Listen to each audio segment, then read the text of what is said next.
That's enough of that. Sorry. Welcome back to Good Morning Source Gaming. It's episode 37, and I'm stalling for time while I fix my computer. And it's fixed. Okay. We've got a special surprise for you this morning. You may have already seen it in the thumbnail.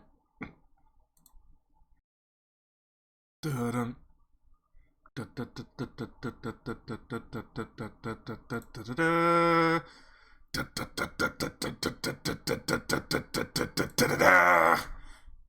He's back.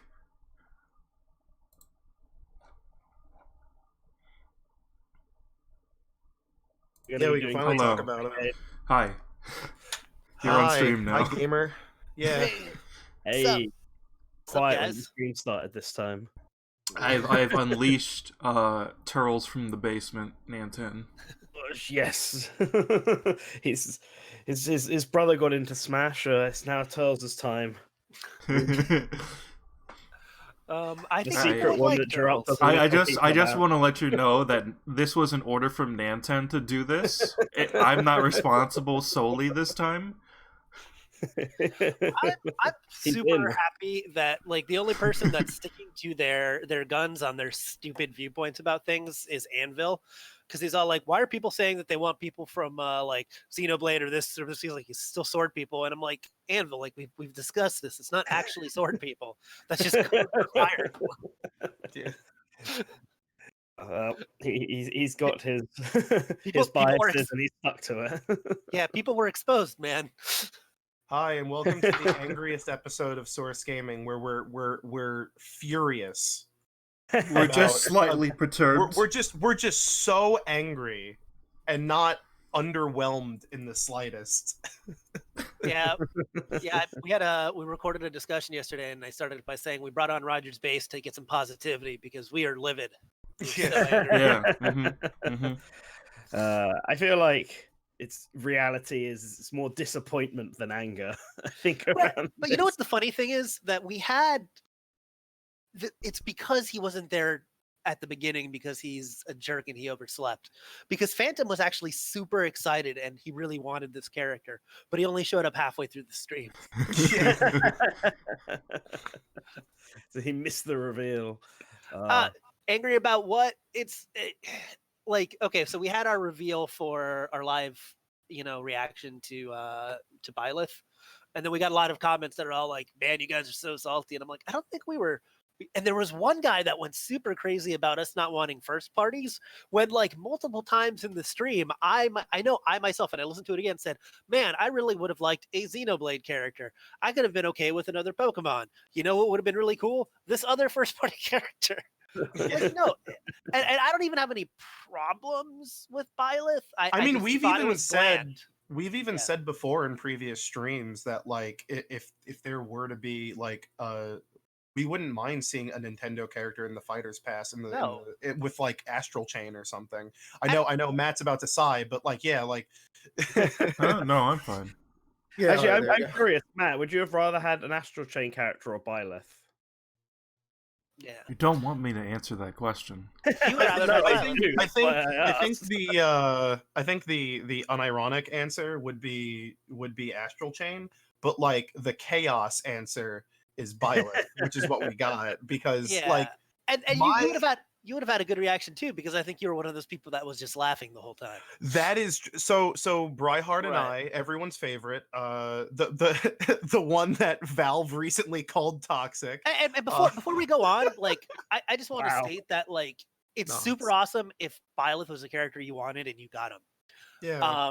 I don't think there's anything wrong with Byleth getting in, and it's cool if that's the character that you wanted. And their kit looks okay. I still think their stage looks awful. But like, it looks good, but like the layout and everything. It's Every single part of the stage is a walk off with almost no platforms. It's like the Byleth- most dynamic stage because it moves about all the time, which most stages are very standstill. But it counterbalances this with the most boring level design. Yeah, the of layouts are all four really. parts. They're all, And that one Uh, sucks because when we first saw it, I thought it looked really good. I'm like, okay, cool, this is an awesome stage. And then I actually saw how it went. And I'm like, ooh, no, that's yeah. like four, it- 4 It's flats, each one has a max of 2 platforms, and the platforms are just at different heights, basically. yeah, I think the best way to put it, because Brian and I watched it together, and at the end of the stream, we were like, "Wow, that character looks kind of cool," but like we were also laughing the entire time during the reveal because we just you have to understand, like, even if you like listen, we're not saying like you can't be it's a excited for bad Byleth character. or that it's a bad character, Yeah. because no, we do not agree with that at all. Like whatever, like anyone can be in Smash, so like fuck it, whatever. But like the concept of the final fighters pass, of the final character in the first fighters pass for a game where the barrier for entry for new characters is probably the lowest of any Smash game, because literally anyone can get in at this point, and they choose probably the biggest like meme of new inclusions to Smash, which is another Fire Emblem character, is just like it's like a folly. It's like a comedy of errors. It's just really, really funny and like weird. The funny thing is, if this was character 2 in out of the second pass, people would be like, "All right, cool, Byleth." It was just really bad timing, I feel like, and it doesn't make any difference really. Yeah. But I mean, it does because of people's expectations. Yeah, I think People- part of the problem was that with every other character, other than that very brief 2 months between Joker and the reveal of both Hero and Banjo, we kind of knew what the next character was. Like Hero Yeah. got announced and then released, and we already knew about Yeah. Banjo. Then the day Banjo gets released, we find out about Terry. So we have this up, but then between Terry and Byleth, we had no idea who it would be and no inclination of who it's going to be. And I think that kind of made it worse. I feel like things would have gone better if they'd swapped.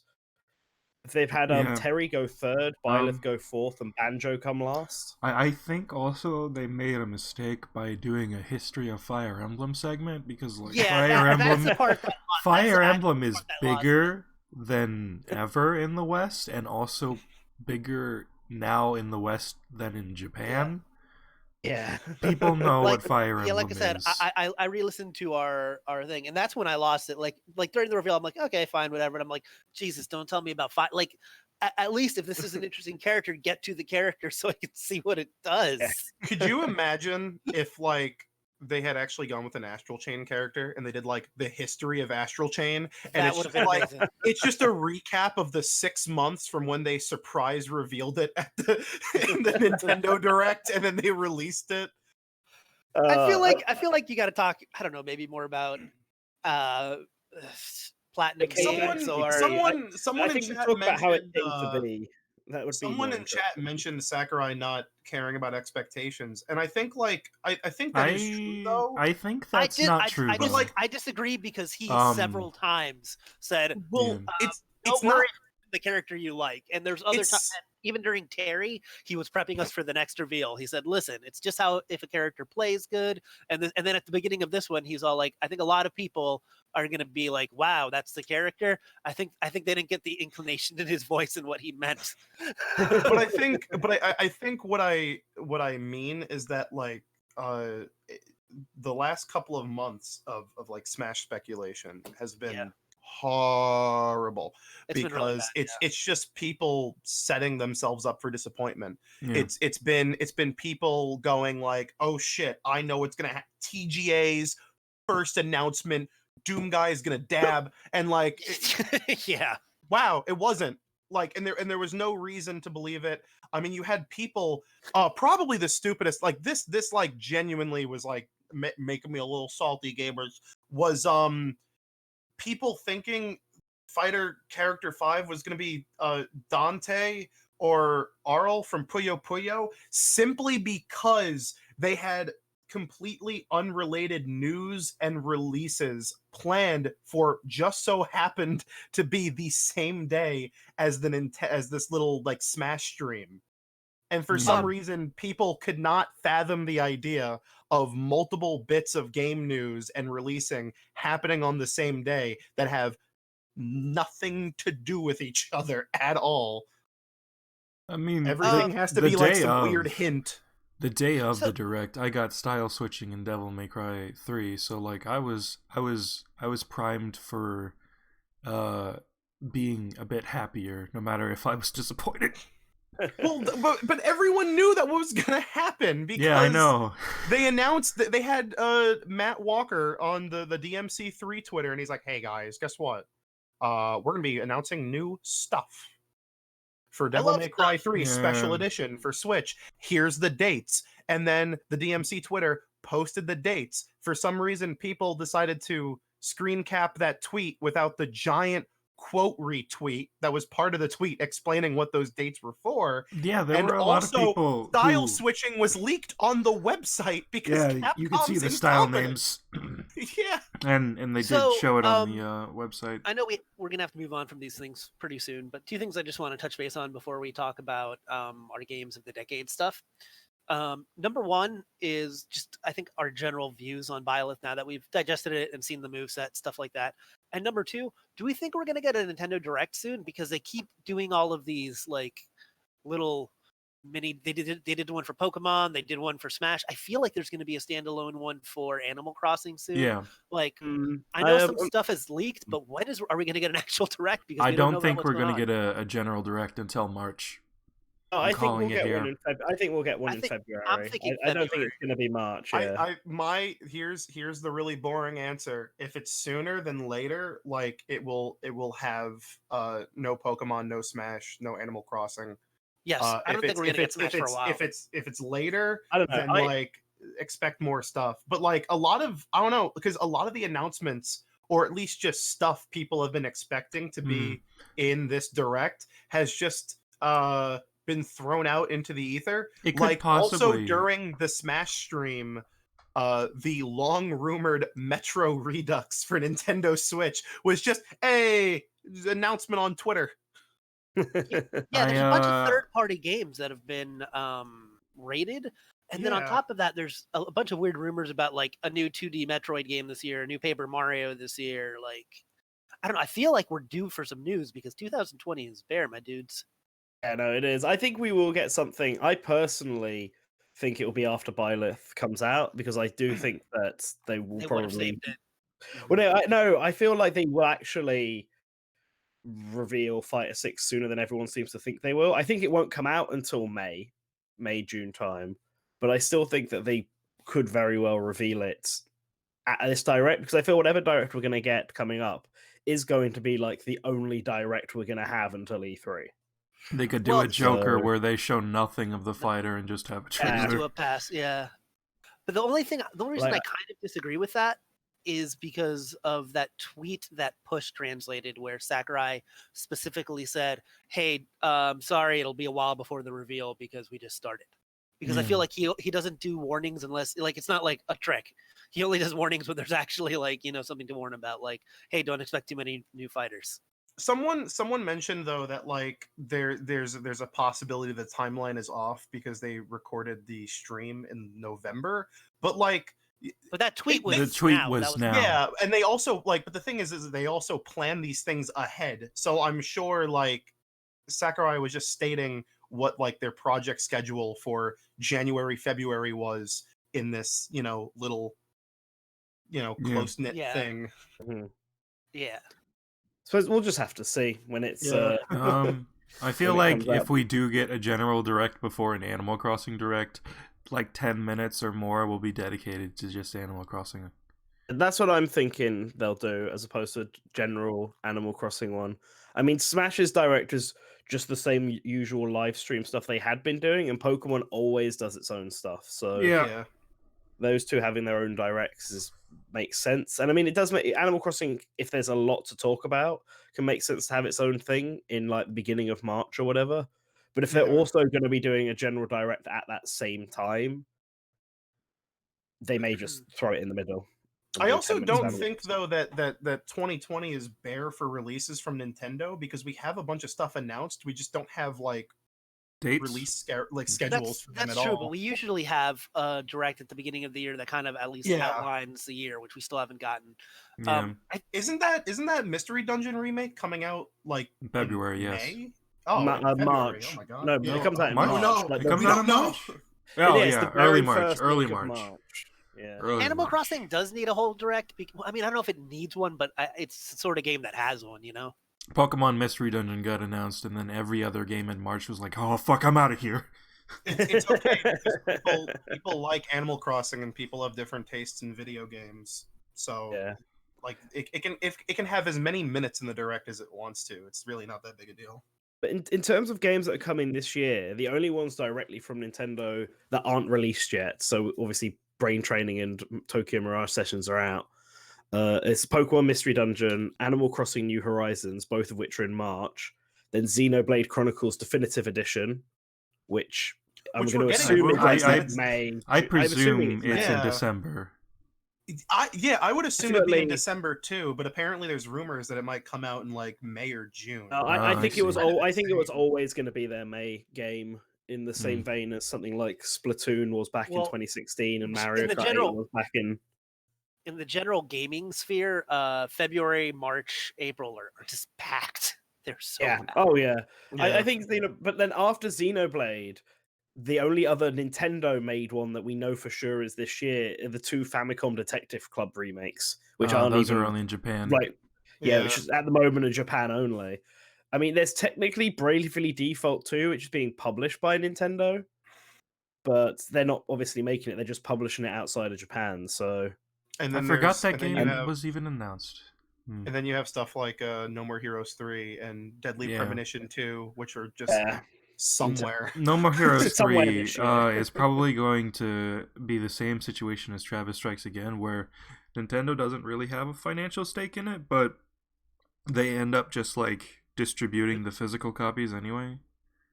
they just help promote it, and it's because it's a timed exclusive Yeah. or whatever.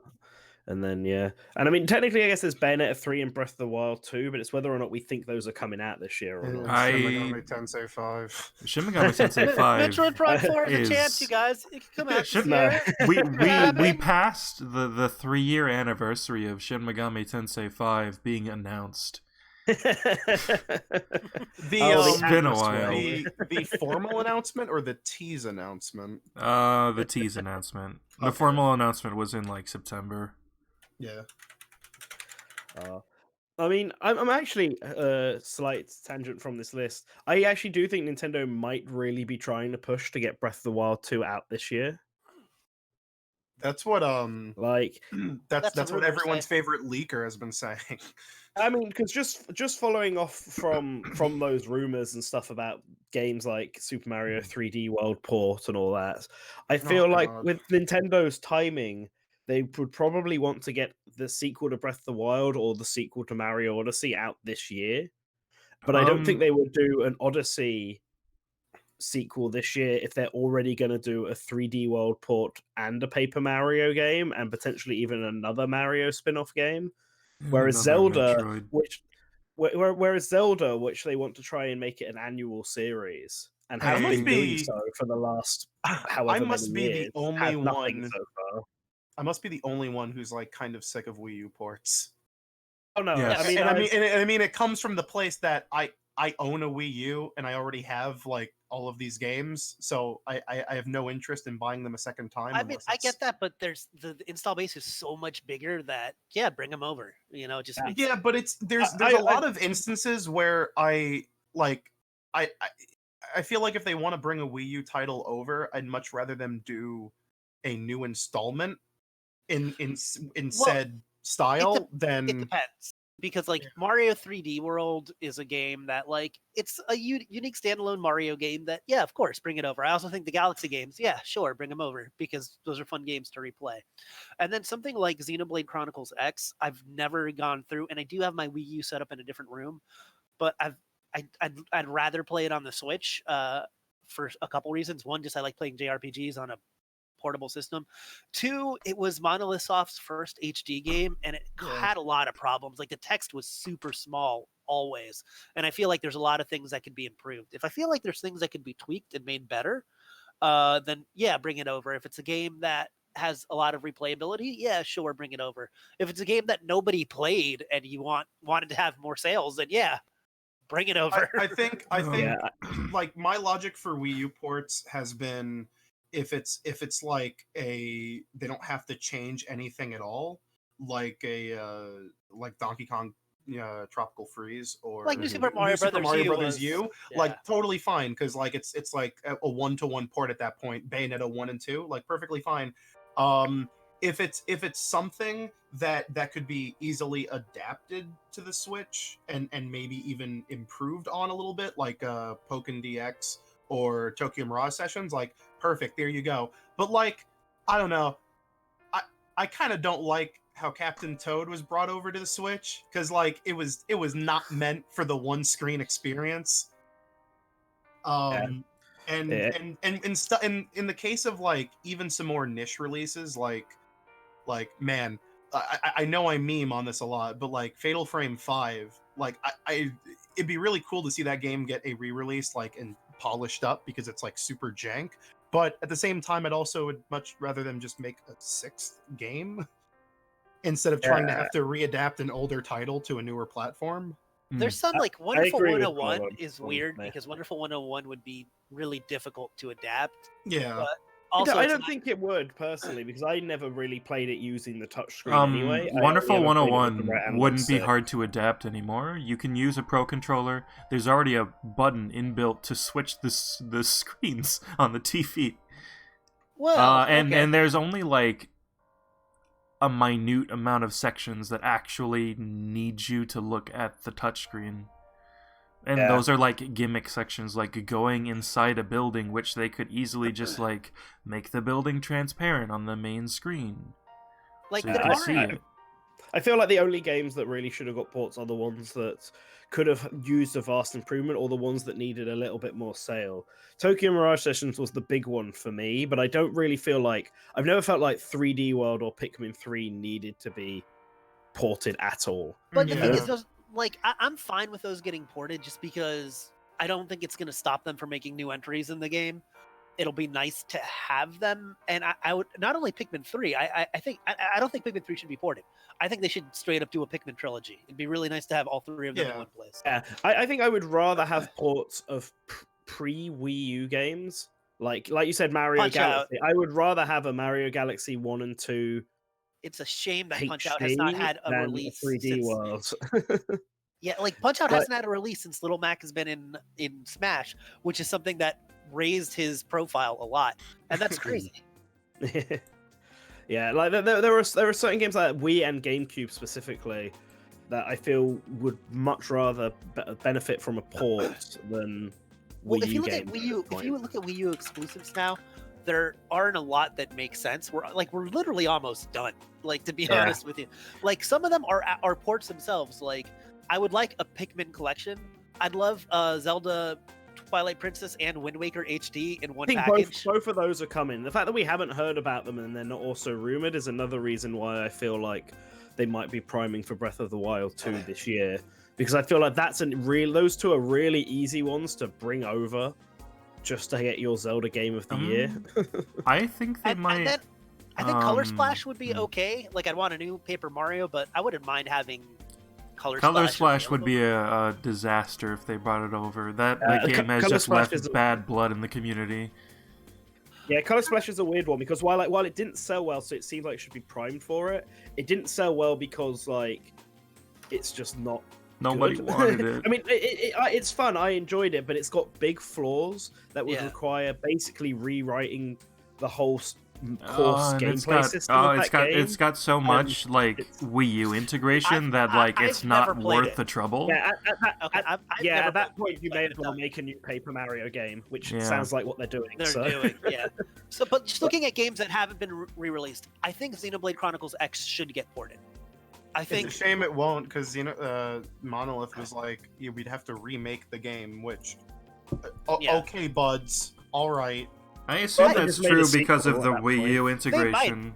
they just did a definitive edition for Xenoblade. I can see if that does well, then why not do X as your next I feel like a full. I'd rather they ground-up I'd rather remake. make a sequel to X, to be honest. I agree. I agree with you, but the problem is people haven't played X, so to have a direct sequel to it without But having the story of X is like basically non-existent, so that's fine. You're not missing out much. They'd probably be better off just like starting fresh. So the Wonderful 101, I think, makes some sense. Super Mario 3D World. It was always weird. They released an image of like the Wonderful 101 players playing Switch, at the like announcement of the Switch. It wasn't the announcement. It was about half a year or so. Okay. It was in the first year. It was in the first year of the Switch. Yeah. So the fact that we've never seen anything about that is weird. I'm assuming that it might have just fallen through at this point. Yeah, but I'm wondering whether or not they were just trying to work up sort of hype from people, gauge to try interest. And try and get it in. But I'm looking at the games. There's literally 6 games that make any sort of sense to be ported over, like at all.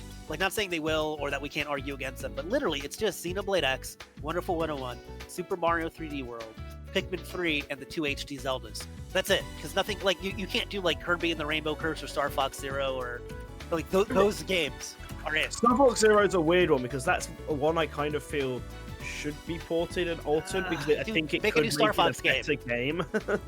use that engine, clean it up to not have the first person stuff, and just make a new Star Fox game. Like, it's not like the story matters because the story is the first Star Fox. Just make a new Star Fox game. You can even use the same engine. It would actually look a lot nicer too. Oh, what is the face on Byleth? That's Turles the Man Fox. He's our unofficial mascot. Yeah, he's the Discord mascot and the Good Morning. Yeah, are you unaware, guys? Yeah, you know what, Turles? Yes, Turles. He's a very flexible mascot. He's kind of like a '90s mascot from like a gaming magazine or something. He dresses up as different characters. He's not disturbing at all. He's great. Yeah. I'm scared.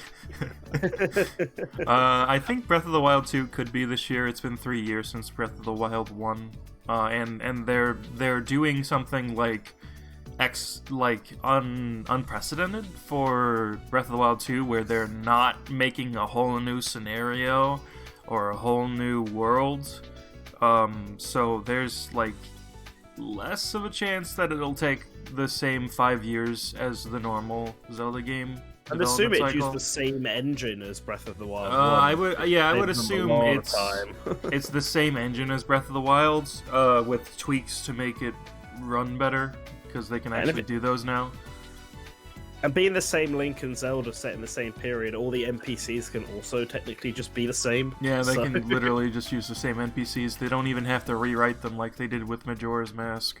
Yeah. But to have the same exact overworld, like, they need to do some major changes, because the towers are gone. That's not a major change. So that's it. Now with less towers. It'd be really funny if that was the only change. I'd love that. Well, that has. But how would you write the map? God. I think it's going to be significantly different. Like, I don't know how. Maybe there's going to be entry points to another, because that's another thing Zelda's done a lot since Link to the Past is the shadow version of a world. I think we're going to see like they went underground in the trailer. Maybe we'll go underground. There you go, something like that. Yeah. I think, without the towers and the shrines, we don't have to worry about intersecting those super long elevators anymore. Yeah, true. So like they could just have an underground version, then actually go into like organic structures in the world. Wow, what a concept! That's what I want. I want all the dungeons in the game to be more like Hyrule Castle and less like the. I feel like they made a big mistake with Breath of the Wild 1, where they made it a point. They made it a point to make sure that everything was in the world map, whereas older games and most games teleport you to a different area, which allows them to play around with size. It was very because the divine beasts. Do technically warp you to a new area. They do that with the Divine Beast and the shrines. They do that with the Divine Beast and the shrines, but like they should do that with like caves and stuff. You don't have to worry about like, oh, this cave can't be too big, otherwise it'll pop through the other side of the mountain. Yeah. It'll be interesting. I hope they like. I know that you weren't a fan of the game, Shadow Link. I personally love Breath of the Wild, and there's room for all sorts of opinions here at Source Gaming. But that being said, I do see that like the things that I didn't like about Breath of the Wild, really were just the shrines and the beast where it just always felt like the same thing. Like I wanted more variety in I wanted actual dungeons, you know. I want to know why when Aonuma was making the game, he was like, we need to rethink dungeon structure. And it's just like, nobody complained about the dungeons. They were complaining about the overworld. What are you doing? I think what it was is that they were really worried about people being able to tackle those dungeons in any order, which I get without having weapons and this and that, but that doesn't mean that you still couldn't have it be like, you know, regular dungeons, ice themed or fire themed, or like it's almost better like how Link Between Worlds did it, where here you can get all of your items at one time. Mm-hmm. Go to an actual themed dungeon, like So I hope they figure it out a little better. Yeah, I wonder if there's also a thing with the sort of weapon breaking system. They didn't want people to be in the middle of a dungeon and then suddenly have their weapon break and have no way of, you know, being able to solve whatever puzzle they had laid out. Master Sword in the dungeon never breaks. Yeah, I was about to say that was exactly what I was about to say. That's the way to do it, and I know that they want people to use other weapons, but if you make other weapons good or have versatile uses, and people will use them. They're not just going to stick with the Master Sword unless they're doing Master Sword only runs or something. Yeah. I think a lot of the reason behind the changes to the Zelda formula in Breath of the Wild was just simply because they wanted to avoid also like a burnout.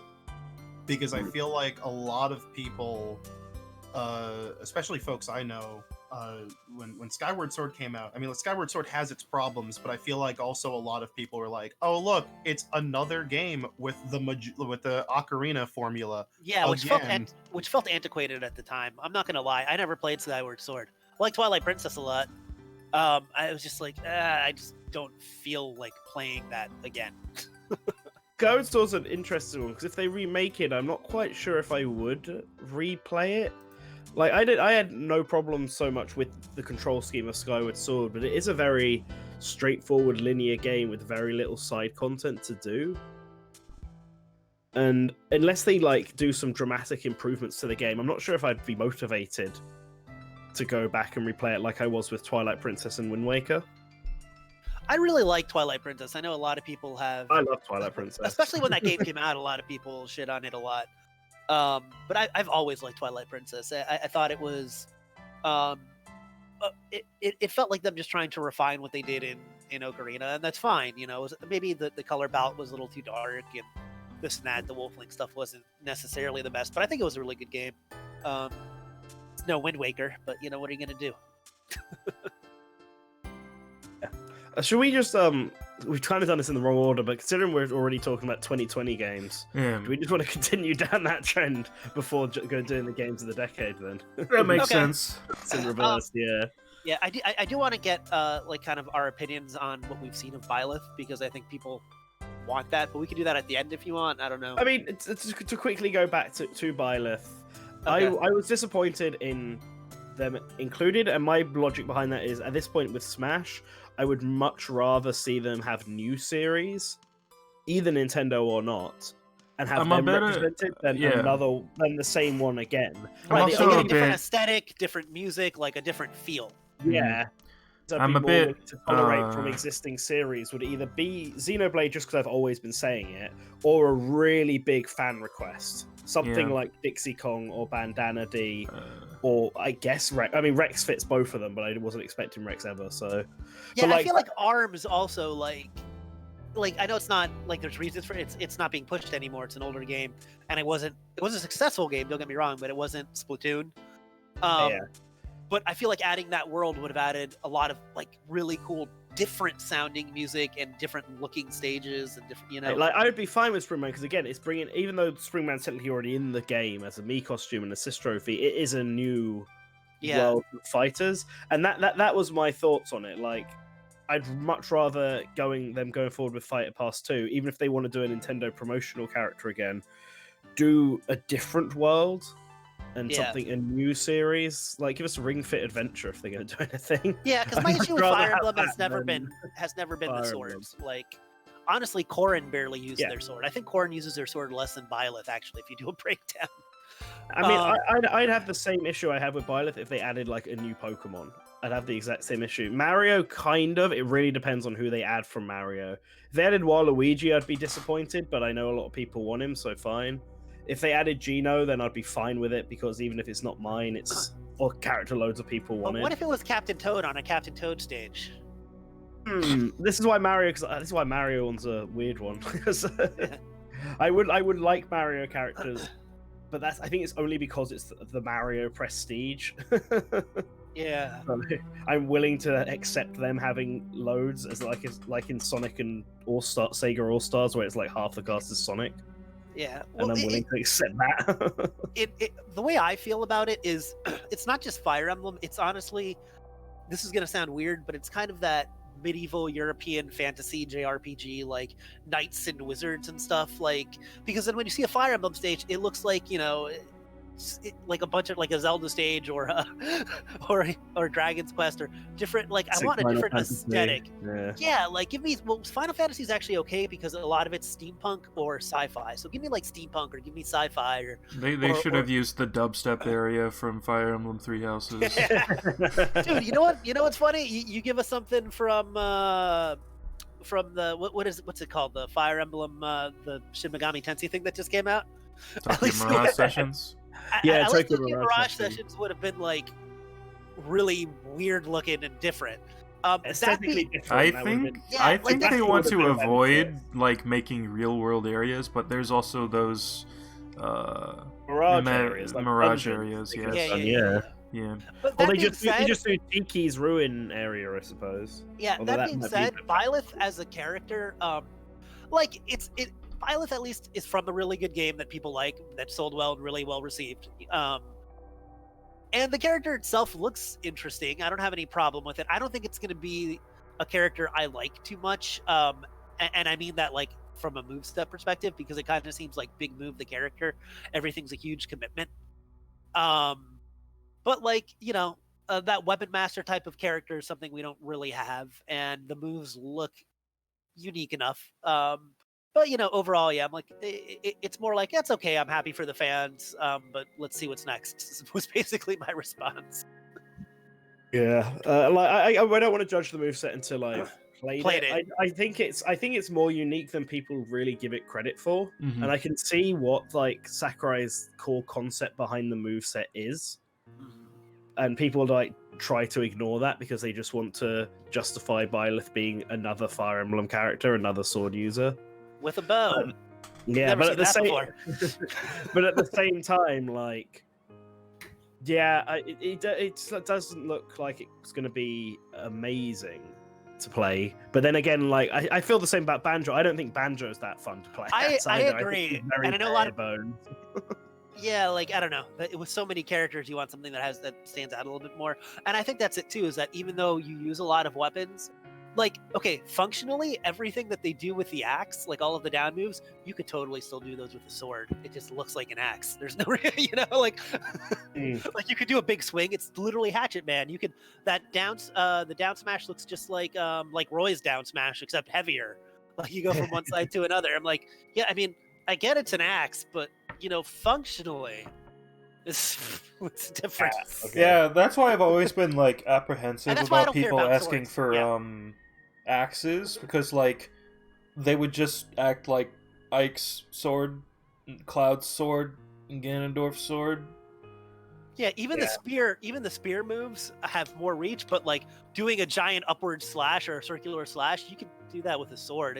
And that's why that's the thing with swords too. I agree with you. Is people say it's a sword, and I've never had a problem with swords because it's just like, well, you know, if Dixie Kong's hitting with her hair, and it goes the same length as Roy's jab as a sword, there's no difference. It's just a visual Yeah. thing at that point. Yeah. You know what I mean? So that's why I've never had a problem with it. I'll have to play as them because it seems interesting, but I just feel like as a character, and this is completely separated from me liking the character or not, but I feel like I don't know how much their moveset's going to bring that appeals to me, that's going to feel fresh. Like I said, the biggest thing is I think going to be that like they have a lot of it's a lot of high commitment moves. So I don't know. I'm sure it'll be fun. I feel like this character is going to own in free-for-alls. Like if you're playing 8-player, you can just hit any button and win because no one's going to pay attention to you and you're just going to be doing giant moves. Yes. Well, any other thoughts Okay. on Byleth then? Before Byleth's we, gonna be the only DLC character I buy so I can play 8-player Fire Emblem Smash. The fact that you can do that now. It's the only reason 8-player Smash was made. Yeah. I used to Matt- have a Mii Fighter costume in the Black Knight costume. Yeah. So you could do it. Yeah, so I could do it, but now it's real. After you were jealous as Corrin's a Lance character, this is going to be a controversial thing. I think Byleth is a much better character than Corrin and deserves a spot more. That's not controversial. I think Corrin's kit actually looks a lot better than Byleth's. I think their That's moveset looks fair. better. But Byleth's moveset is weird to me because it feels like all of his specials are just smash attacks. Yeah, Yeah, it does. Except for his recovery, that's normal. and his bow. His And his recovery bow. makes me mad as somebody that plays as the Belmonts. I'm like, that looks like a much better recovery for somebody with a whip. Yeah, you have to use your fucking up aerial and side aerial to recover his Belmont. Yeah, if I had an actual tether recovery as Simon, watch out, guys. You wouldn't stop me. I'd be unstoppable. Yeah, actually, I almost forgot about that. I do like the way his up special looks. I think that looks really cool. I think Yeah. that's probably my favorite special. The reach on that is fucking ridiculous. Yeah, and I like that it spikes down, but only at certain percentages. That's cool. That was the first thing I saw. Because, You can do awful things with it. You can. That's what he said. Awful Yeah. things. Because I feel like the down special is lame. I'm just gonna get that out of the way. Yeah. It's basically Warlock Punch. The down special seems like it would just be like a forward smash. Well, it seems like I don't know. I have to see it. Like it probably breaks shield. It's probably like Hatchet Man and Warlock Punch in one move. You Yeah. can turn around with it. You can drop through platforms, which I guess is okay. But like, it doesn't look like it's gonna have a lot of like actual uses. Side special is okay, but that was one of those that seems like it could have been whatever. I don't know. I'm really looking forward to getting my hands on Byleth and trying them out. But like, it's just not a very exciting character to me personally, and that's fine. I want everyone to know it's fine if people don't like every character. It doesn't mean we hate the game or think the character is a waste. It's just not every character is for everyone. My ranking for the Fighters Pass goes Terry's the very best, and then Byleth, and then Hero, and then Banjo, and then there's like a giant gap, and then Joker. I think mine goes Terry, Hero, Banjo, Joker, and Byleth, but obviously Byleth could change because I haven't played them. That's mine too. And I also have a stage ranking. We can do that some other time. We'll talk about next time. We'll talk more about just Yeah. DLC in general because we have When talked about Byleth tickets. actually comes out, we can talk about the DLC as a whole. Yeah, I will say somebody. I think it was Matthew again said, "I just want stage DLC." And yeah, same man. Byleth That's was what I not want. planned for the base game. Definitely not. No, Sakurai very played fake, a non-final build sometime in 2018, way after the game came out. Before the game came out, you mean? Way after Ultimate came out. I mean, Oh, got right. it. Okay. Wouldn't they be playing it in 2019? Because Ultimate came out, right at the end of 2018. oh, I mean 2019. Oh my God, my years.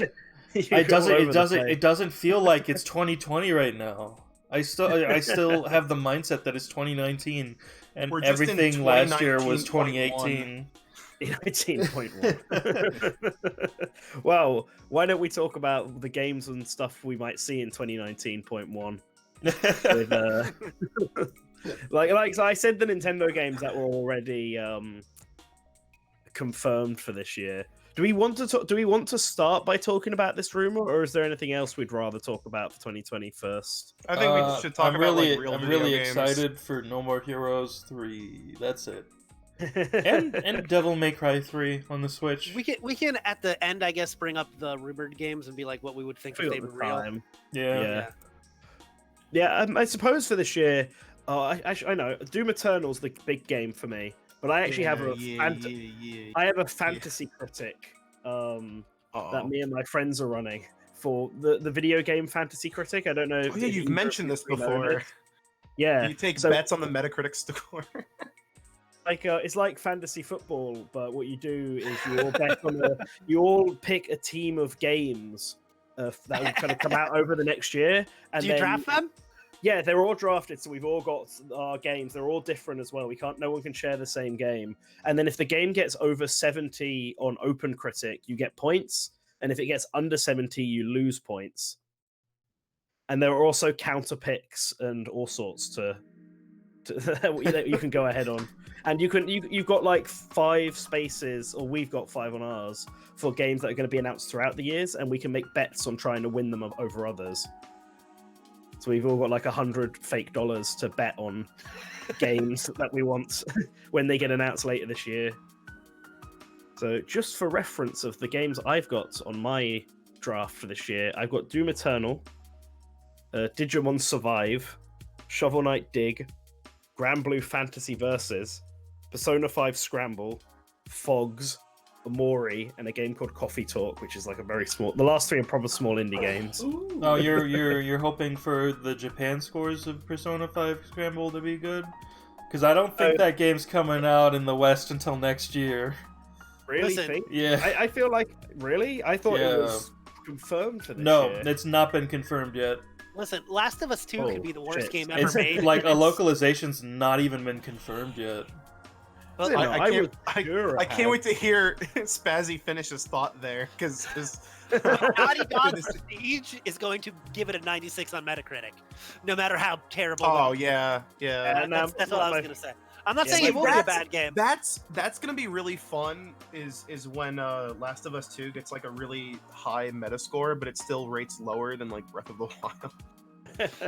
That's like what the Nintendo fanboy in me really wants. The thing with The Last of Us 2, I was watching some gameplay. It might be better than The Last of Us for me. And so I recently, for the first time, actually played through The Last of Us. And yeah, it's a couple years late and this and that. But I feel like none of the mechanics were in any way groundbreaking. You sneak around, choke people, shoot people, whatever. I agreed. I mean, like I said, this came out in 2014. So what do I know? Maybe a lot of games lifted a lot of their mechanics from this game. But my biggest issues with the game were, boy, it sure is the epitome of watching a movie and not playing a game. Like, whenever anybody complains about cinematic PlayStation experiences, they are complaining about this game. Last of Us 1 is like an amalgamation of everything from that generation. Just packed into one game. Gangs and and it was so segmented and stuff. And here's the thing: I ended up enjoying that game quite a bit. I didn't love it, but I liked it. But it took about the time when I met those unforgettable Walking Dead characters, 2 brothers. I'm gonna call them Sam and Max. I don't remember, but man, you're really shitting on Telltale there. No, Sam and Max is actually a Telltale. Well, whatever. I know that's what I'm. I know, but with Walking Dead, I was kind of shitting on. Yeah, I get it. But I like Sam and Max. They're more memorable than whoever these 2 characters won. I miss them. But here's the deal. Like, so I guess it was the Pittsburgh section of the game. It took to about halfway through the game until I started enjoying it. Until like the gameplay experience started matching up with the mechanics to a degree where I'm all like, oh, now I'm having fun. Not it from a narrative sense following it, but actually playing the game. Now it's giving me enough game that I am enjoying. And it shouldn't take me 6 hours to be like, yeah, okay, all right, good. Now I like this. Like that's a problem I find with a lot of games, but it was bad. And like part of it too is that on your first playthrough of the game, when you don't really understand what the game is, there's the video game part of it, right? Where I want to collect things and find things and explore and do things. But I feel like the game almost punishes you for playing the game, because then other characters just walk in front of you having conversations, and then like Joel's in a house 200 feet away from you, like, yeah, I remember that arcade games or whatever the hell you say. There's sections of the game where you are meant to get caught, and if you successfully stealth a section, the game just like doesn't. It just hangs there because it's expecting you to get caught so that like Ellie can like fire off a shot and save you or something. Oh no, yeah, it's really hilarious. Like the NPCs will stand there,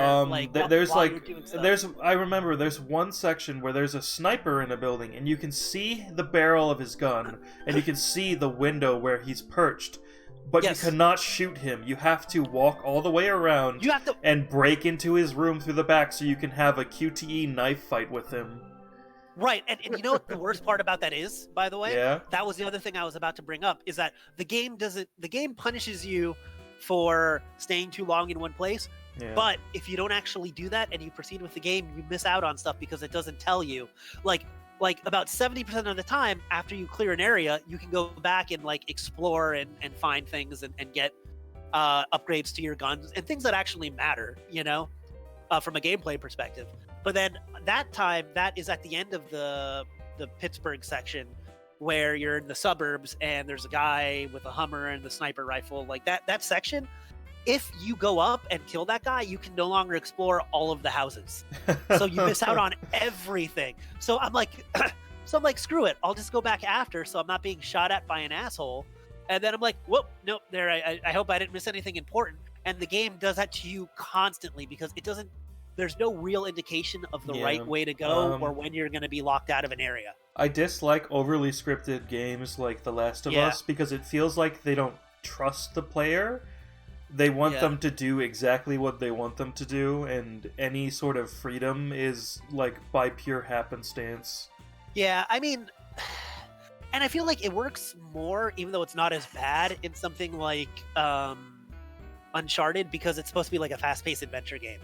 But like when you're doing like a survival game where you're sneaking around, it didn't work for me. I feel like too, like Uncharted does generally have more freedom anyway, because there's a lot of platforming sections that are there to break up the action, and you can just like leisurely take your time with those sections. Yeah, and I know but when I was talking about playing God of War, I know Colin's all like, that's another, you know, scripted cinematic game, but like I actually really enjoyed God of War. It was one of my favorite games last year, and the reason is that it had really great cinematic sections and storytelling, but then it gave you so much freedom to like this giant open world to explore, and like there's an entire realm that's just challenges, like gameplay challenges to get like new armor and do this and do that. So there was a lot of game in there. I feel like Last of Us didn't have a lot of game. So I'm not against cinematic experiences inside of a game. It's just that when it seems like a movie or a TV show, where it seemed like a really good season of The Walking Dead, where they slapped in a couple areas where I walk around. Like the Last of Us came out at a perfect time, because it's like, as Matt said, it's like an amalgamation of like all these like third person shooting and like crafting mechanics that got like really, really popular by the end of the 7th gen. But like it also came out like a year after The Walking Dead, the Telltale one. And like it's like, wow, father fucking daughter figure, like post-apocalypse, oh shit, what an original story. But like it also was probably the biggest game to do in a trend of like newer AAA games don't do this as much, but there was this really weird thing from like 2012 to 2014, 15 where AAA games thought it was like really neat and really deep to be like, hey, isn't it kind of fucked up that you're killing a lot of things in this video game? And like it was supposed to like blow your fucking mind, because like you were just playing like Spec Ops or The Last of Us or oh god, what's another one, like Homefront, or oh god, there was like one that like just came to mind and I forgot it. you just had a bunch. Bioshock Infinite does the same fucking thing too, where you're just endlessly gunning down people, but then like halfway through they're like, Yeah, but like you should feel bad about this. and then just like, oh fuck, this video game really got me. Oh, Far Cry 3 and 4 did the same fucking thing. Especially 3. Where you're like blasting dudes with a flamethrower while dubstep's playing on the background, but at the end of the game it's like, hey man, you're kind of a psychopath. And you're supposed to like sit there like, oh shit. Oh my god.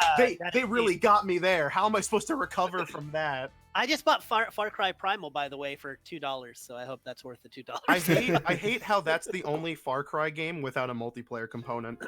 That actually like upsets me. And I also bought Fallout 4 also for $2. There's 80% off used games because this GameStop across the street is going out of sale, going out of business. Nice. So I'm like, ooh, let's buy all. I'm like, I bought Diablo 3 also for $2. Like even God of War 2018 tries to do the whole like put everything you're doing into perspective, and I'm like, dude, I just want to play a fucking video game. Like Mario stomps on the Goombas, haha. Like fucking Bowser's not gonna come out and be like, who's the real villain now, Mario? And so you don't want the next Mario game to start with family?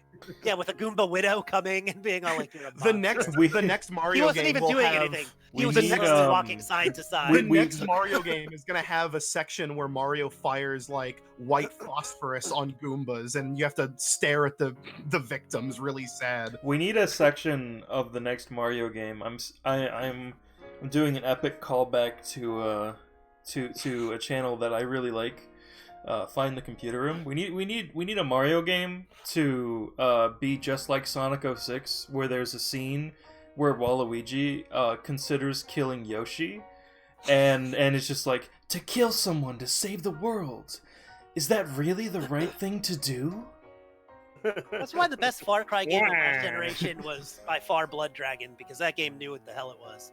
Yeah, really. Yeah, that game was so good. It dropped any pretense. I think that was like my biggest problem with I'm really glad that like games have actually started to move away from being like I mean, I know Death Stranding is like a big meme, but like general AAA gaming moving away from being like really fucking pretentious about like silly video game bullshit. I'm really glad that trend's over, because there was just that for the longest fucking time there was just like all these games that thought like what you were doing was so much deeper and way more profound. That has to be a trend started by like Halo 3 or Call of Duty 4 or something, where they just had these big set pieces that made you feel like, holy shit, like this is really important in like the middle of this really cartoony shooter. Didn't people make like a really big deal about Call of Duty 4 or something, ending with a nuke going off? Yeah, you had the nuke scene. You had like the whole opening, which, by the way, like I think the bigger problem is that all these games do it really poorly, whereas Call of Duty 4 was like so kind of simple and straightforward, but then like they tried to up the ante with every game. Like it's so. I really hope they don't try to make Ganondorf sympathetic, because like Wind Waker's cool and all, because like he's telling himself a lie. He's not actually a sympathetic villain. But like if they actually make him like, oh, I deeply regret all of my actions, I'm just gonna be like, shut the fuck up, fuck off. I mean, the argument for that depends whether or not, if that is Ganondorf, is this the same Ganondorf as the ones from, you know, Ocarina of Time, Twilight Princess? Because he can't be from Twilight Princess. He's dead. Yeah, he's dead in Twilight Princess. And he's technically dead. He should be dead in Wind Waker as well. So. And he should be dead in the regular one. I mean, this is Breath of the Wild just kind of ignores every other game. I would love them to see them use a Breath of the Wild engine to just literally recreate the original Zelda. Just do it. Just like make a full 3D adventure using that map. Zelda 2 would be get remade. Make Zelda 2. Yeah, I think so. I think if you like literally took the dungeon and world structure from Zelda 2 and made it like brand new 3D game, I think that would be crazy. And there's this weird thing that I noticed. Breath of the Wild. This is the last thing we're going to talk about before we get onto games of the decade. But We should start with Last of Us since we just.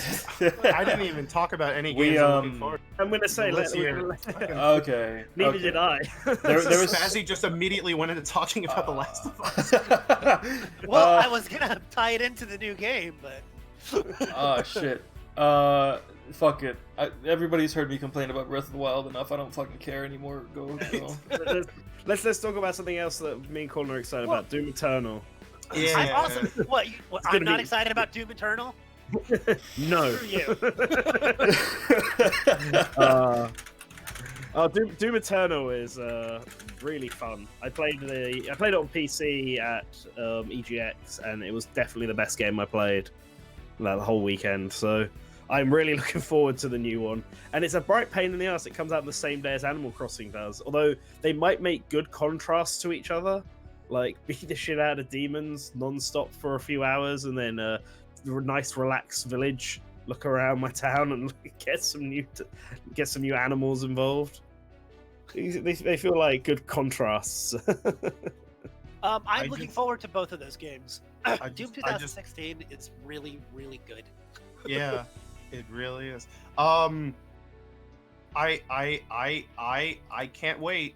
I'm still feeling the burn after the delay, which I know is for the better, but god damn it, we were so fucking close. And, It was funny. and Doom is also like my favorite game series and games of all time, so it's like On the Game Explain, like game of the decade, like game of the year every year for the last decade thing they were doing. I know that Ash Paulson said, "Well, what would you say about Doom to somebody that's not a shooter fan? You know, somebody just that shooter Hello? doesn't really appeal to hey, them." there was this really cool thing where my VPN decided to just give up on life. Very epic. All right. Continue, Spazzy. Continues Yeah. better. Yeah, let me finish my thought, and then Colin, you can go ham on Doom. And I will say, as somebody that's not a huge first-person shooter fan, I like first-person shooters that have a little bit more. I feel like you don't really have to be a huge fan of the genre to enjoy the Doom games because they're so over the top and almost cartoony and very arcadey. They're very straightforward. Yeah, like you don't have to worry about it. It's just it's fast paced. It's fun. It's not about getting a million headshots. It's like it can be hard, but it's surprisingly accessible for people There's that aren't this huge shooter fans. there's this YouTuber who's like a real big backstabbing piece of shit, and we're not friends anymore. But like, he made this video about how like, oh, I spent so much of Doom 2016 going out of my way to pick stuff up. Yet like I've played through that game like 3 times, and I like even with the intention of going out of my way to find stuff, like I still find it really hard to do that because you get so caught up in the action and you're just like, fuck it, I just want to keep going. I just want to like do these like sick fucking combos with all like 29 of my weapons and all my little grenades and power-ups and stuff. There aren't really that many things to find. You just need to find which are usually not super well hidden. You have the little Doom guy collectibles. I mean, if you want, which are cool, but like that's only if you want to be like a completionist, you know? Yeah. Like finding the levers for the old Doom stages, I feel like are more important actually, if anything.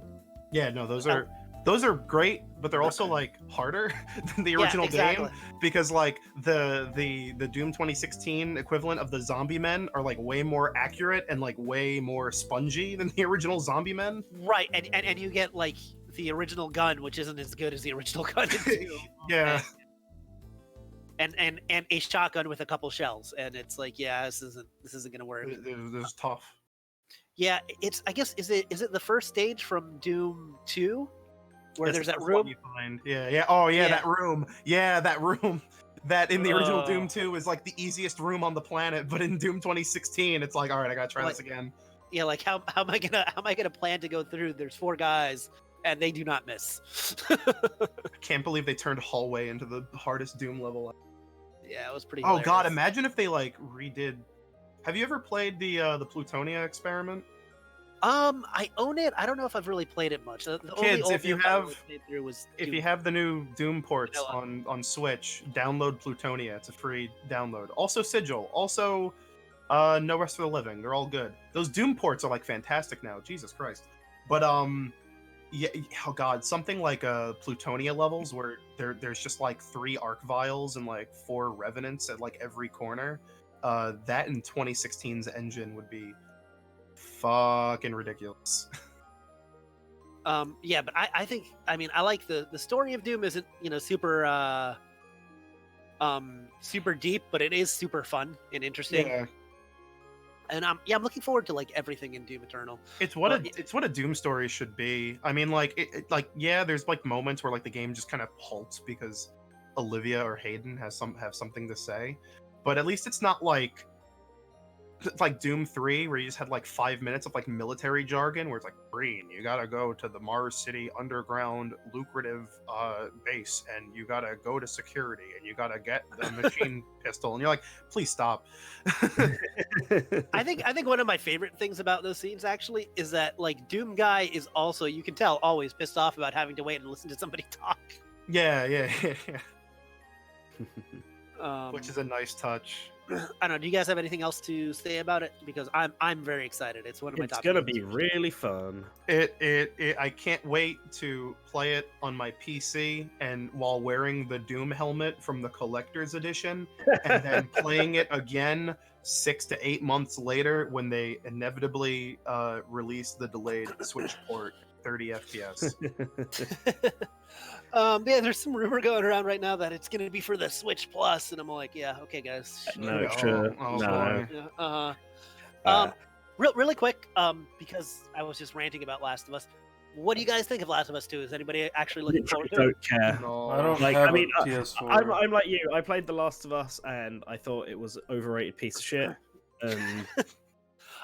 So the I'm gonna Last of Us Part 2 will review well because of course it will, Yeah. but I don't give a shit. It's like last year, the last few years, I've found it like really hard to get excited for the same old shit.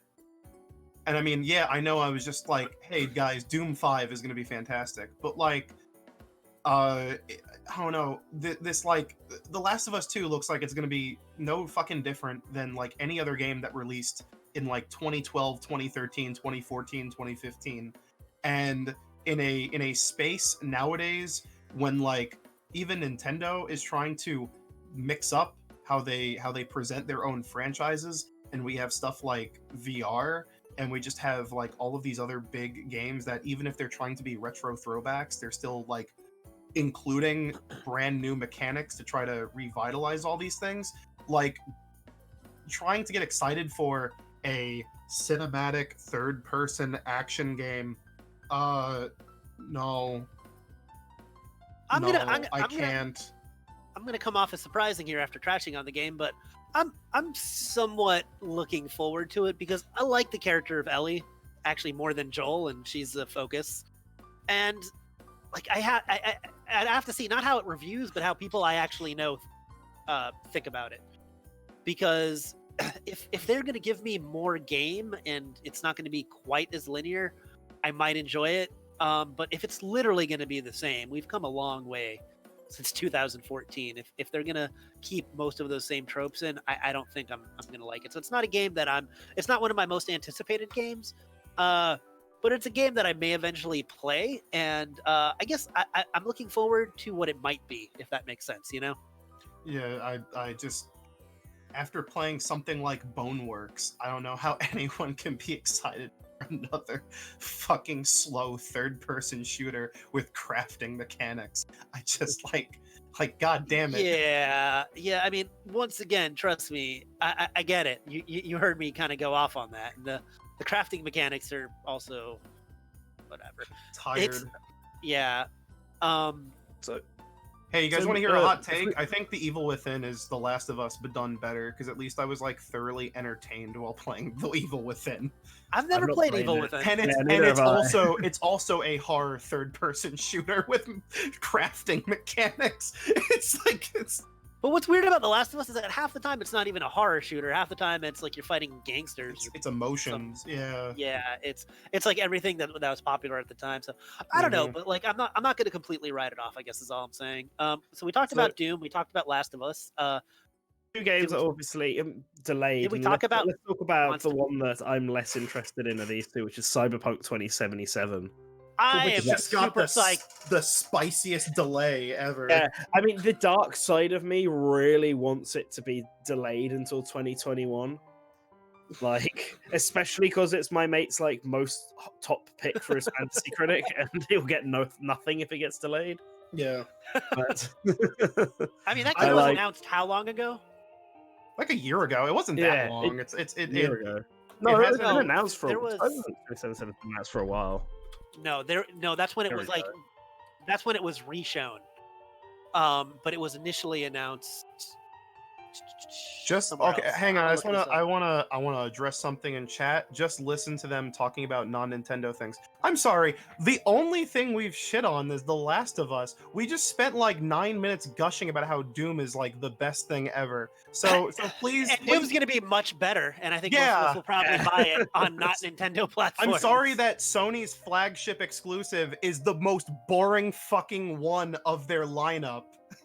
Don't worry, we're going to talk about other other Sony games and other games on other systems that I'm sure we're really excited about. Just not Last of Us 2. Yeah, just not the Yeah. Last of Us. Like, Like, Cyberpunk some of you guys, 2077, like I know Colin's going to shit on Final Fantasy 7, but I'm actually quite excited about it. I think it looks fine. I'm just not gonna play it until it's done.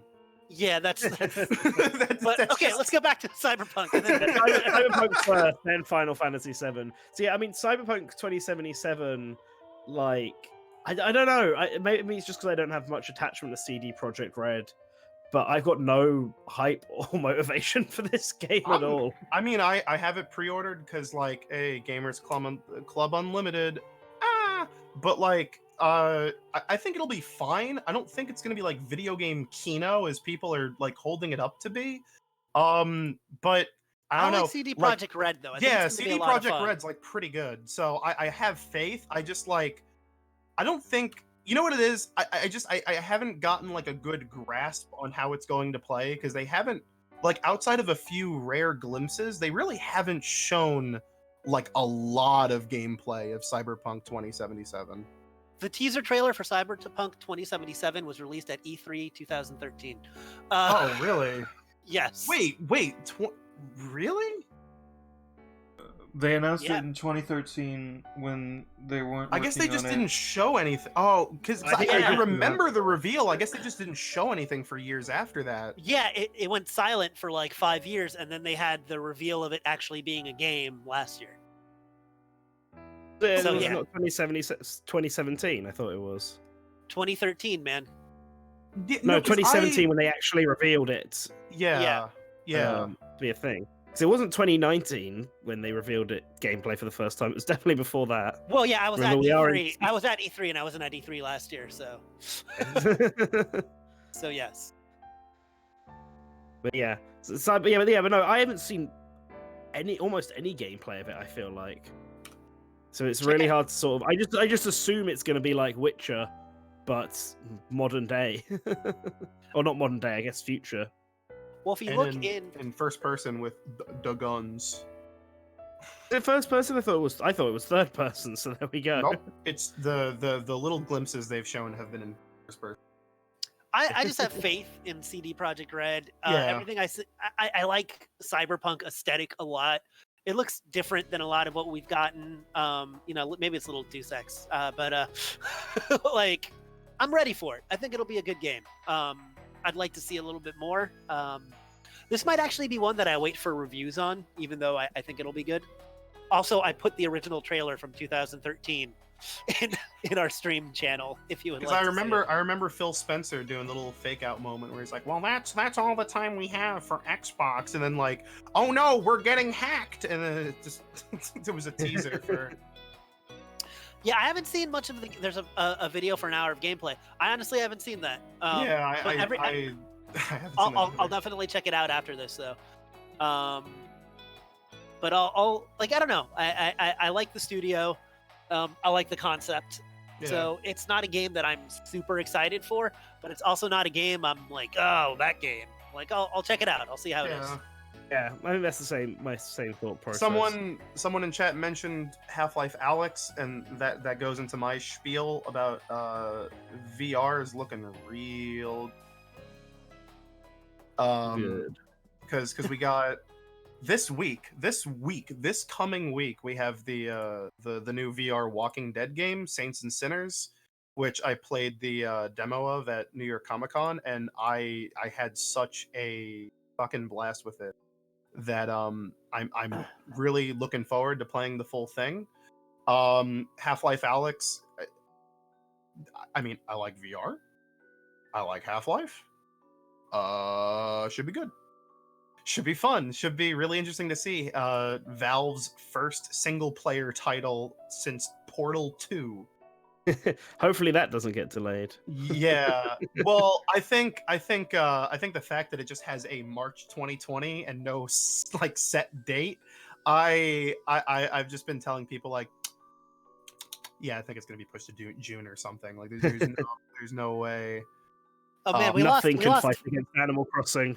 We lost 5 viewers when we were crapping on Last of Us. That's fine. That's fine. They like movies more than games anyway. And then the other one, which I haven't heard anything since it released, was the new Medal of Honor, which is just happening. How much I liked God of War when we were crapping on that, by the way. So you can't say that it's a Nintendo thing.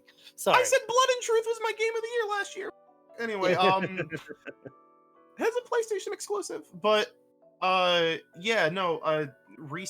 the folks who made Titanfall, and then before that they made Call of Duty, and then before that they made Medal of Honor, are making a new Medal of Honor in VR, and I hope it's solid. It sounds like it's going to be like a real big hoopla of a video game, but there's like no date, and they just haven't announced really anything else.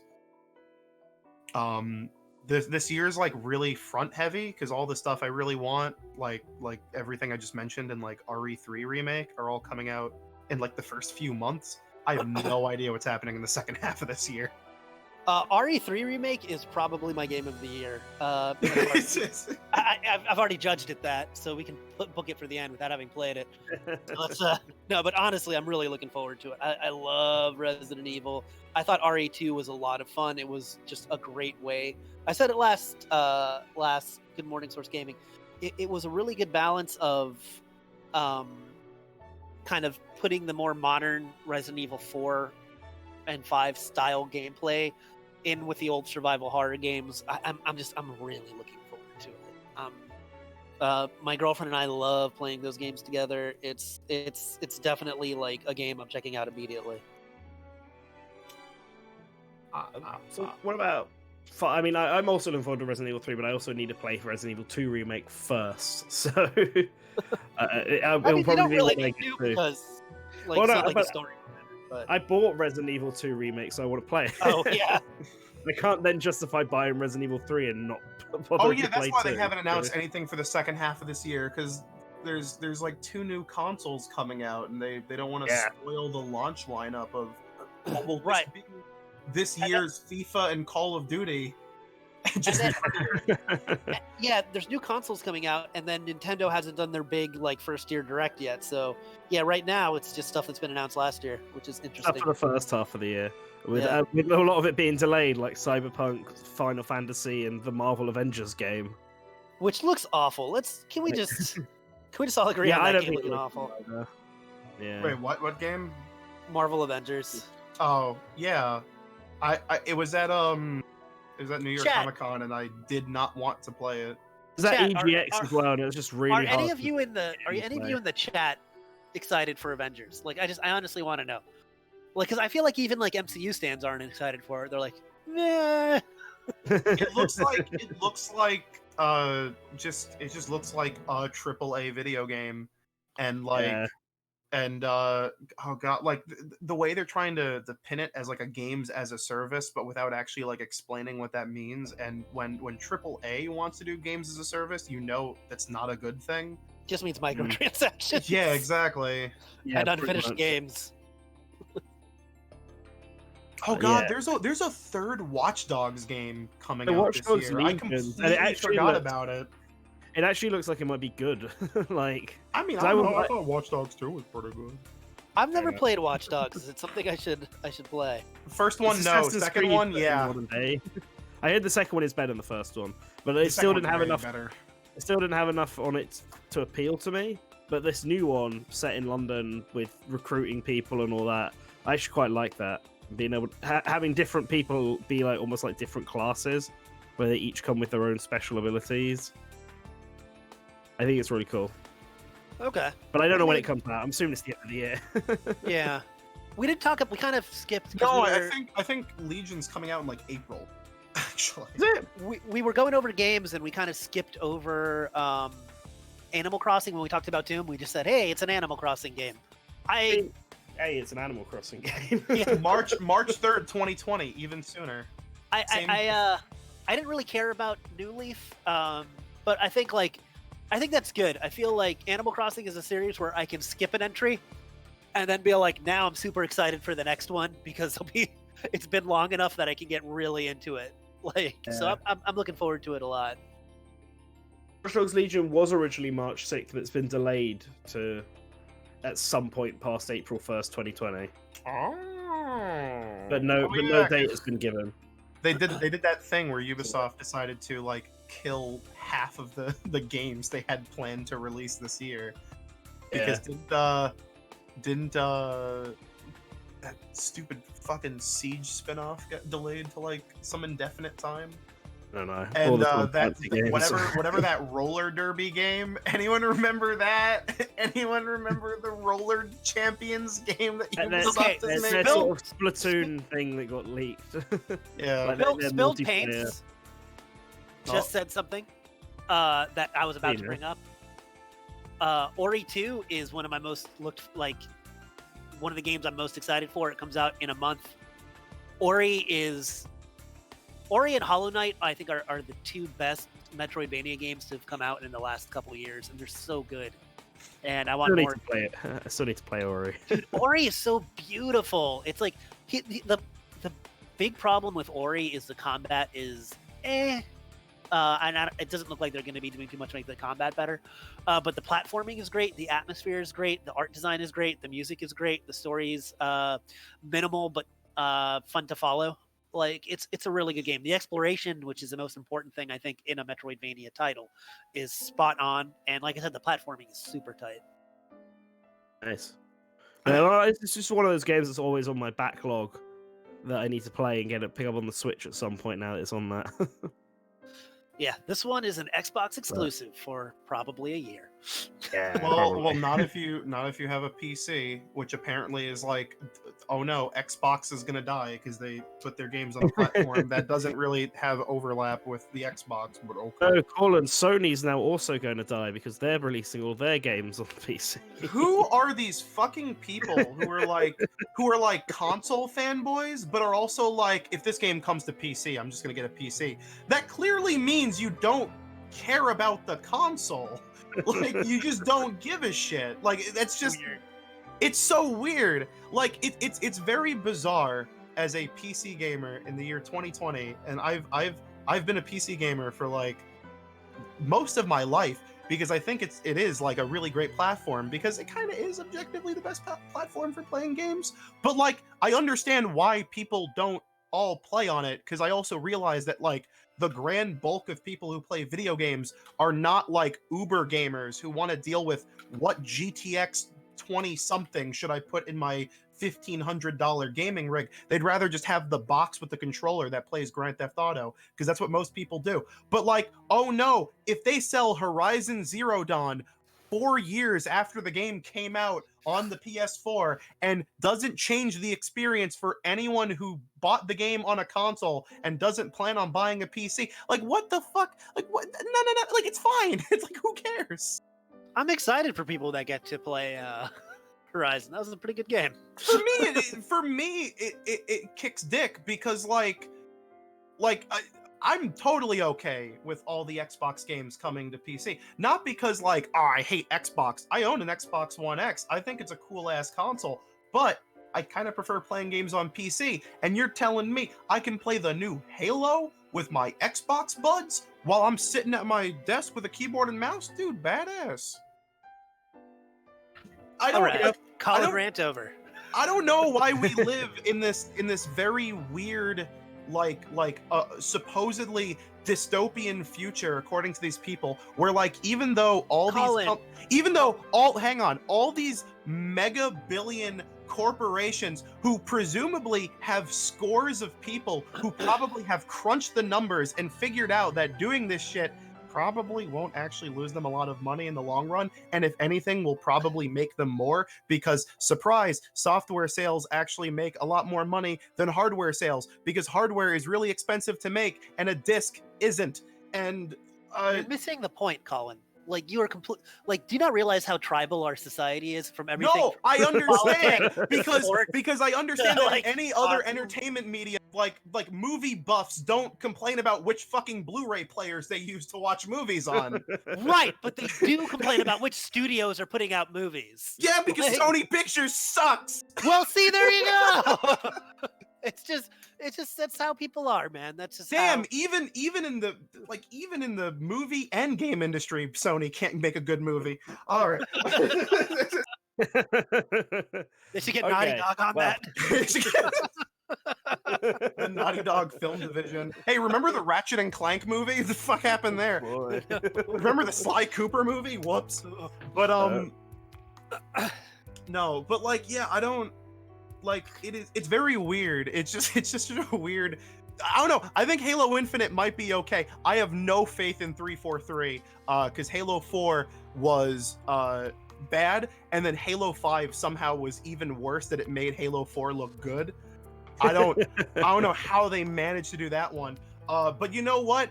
Fuck it. I'm very okay with Halo. Halo.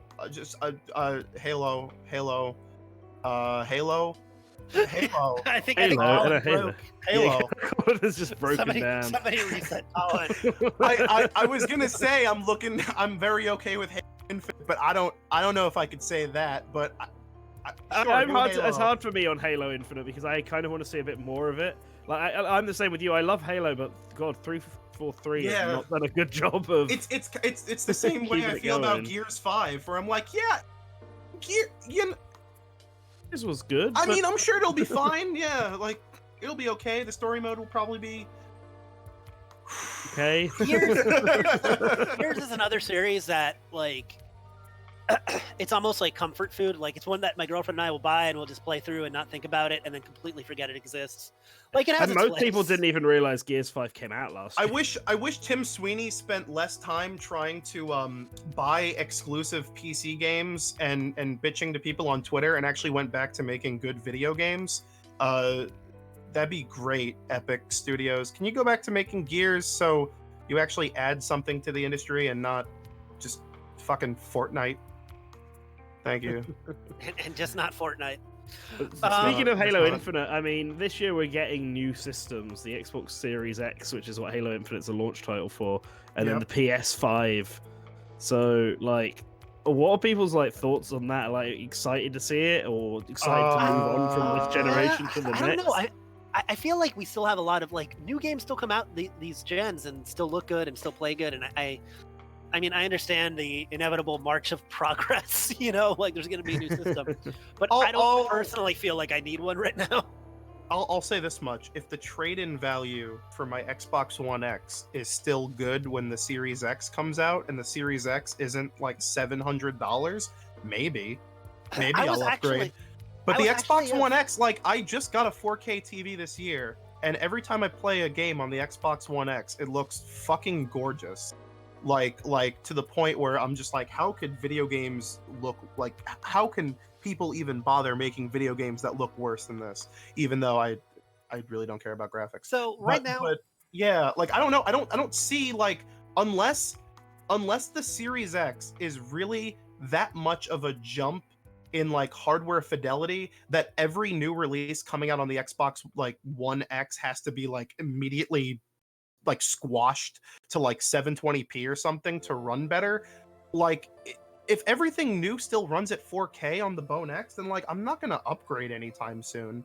And I like same thing with the PS5, though I would say I'm much more interested in the PS5, not because of all the not just because of all the backwards compatibility rumors, but I am curious if Sony actually has some sort of strategy for like VR at the get-go, or if we're gonna have to like wait some time to do that. Because PSVR 2.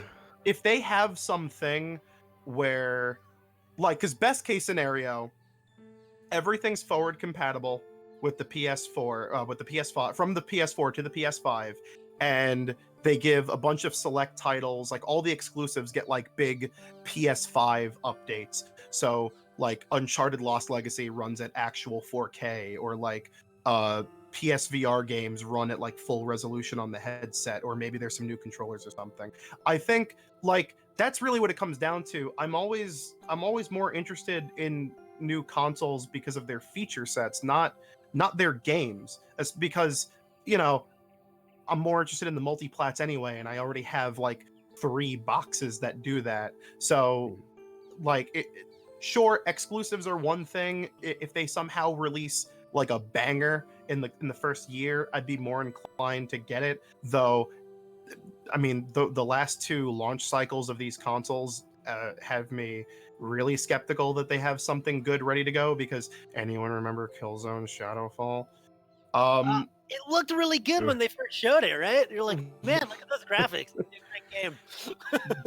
but yeah, like right now, like I'm trying, you know, as an older man, I'm trying to be like a little more conscientious about buying like $1,000 worth of gaming equipment per year, especially also if Nintendo decides to do the same fucking thing and make a Switch Pro. God, I hope they don't. And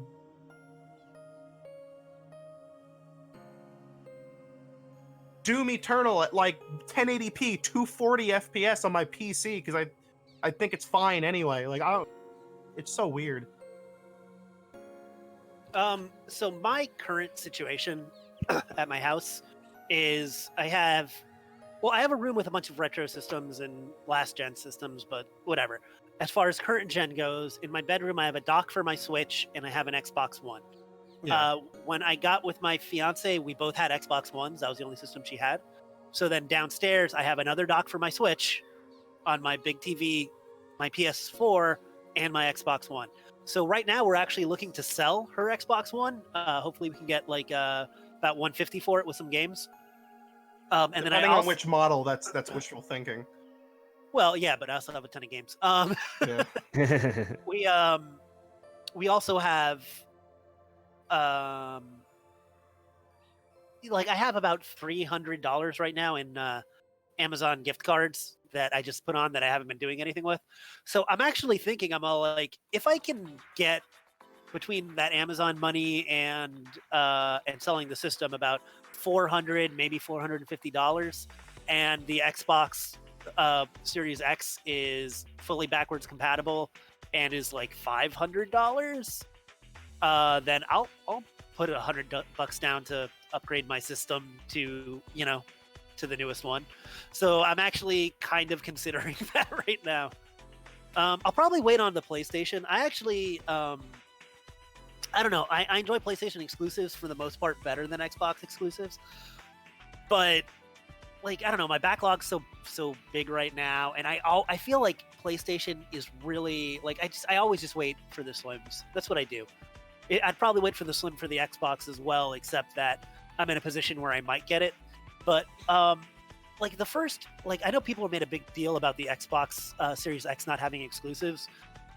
But for the first 2 years, most of the multiplats and even some of the first parties are usually on last gen systems. Yeah, it's not a new thing. Like I played Battlefield 4 on my, well, I didn't do it, but I tried it out. I played like how they had Battlefield 4 on the 360 and like Hardline and like all just like for the first 3 years, like everything that was on the PS4 and Xbox One was just like also on the PS3 360. Not not exclusives, but like the multiplats, which I mean, in those few years, that's what you were playing. Because were you honestly playing Killzone Shadowfall or Knack or Rise Son of Rome or Dead Rising 3? Like, no, it just the first 2 years of this generation was like really bad. Like, was like seriously like honestly like terrible. And even for multiplats, because everything just only looked slightly better than it did on the last gen systems. Yeah, which is weird because there was such a jump in power between the two generations. So I don't know what the fuck happened. But hey, it meant I didn't have to upgrade my PC until like 2015. So neat. Yeah, and it's just the sort of thing where I'm never in a rush to get these consoles, because I know, like, even if you just wait 1 year for Black Friday, you're gonna start getting good deals. Like, I mean, that was the weird thing. Was like, even I remember like the PS4 was selling gangbusters in its first couple of years, and even Sony was like, "What the fuck are people doing?" Like, don't people usually wait a while till there's like games, especially if there's no backwards compatibility? Like, what are you guys playing? NBA? Like, what the fuck?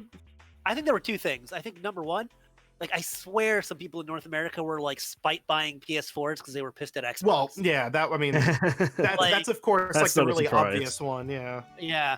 And two, I feel like because last gen was like, what, between 8 to 10 freaking years, that people were just getting bored of having the same box in their house. You went from having like GTA 5 run at like 480p to 1080p. Like, it was a huge jump in tech, but I don't know. I knew something was fishy when like the Wii U version of Assassin's Creed Black Flag and the PS4 version looked exactly the same.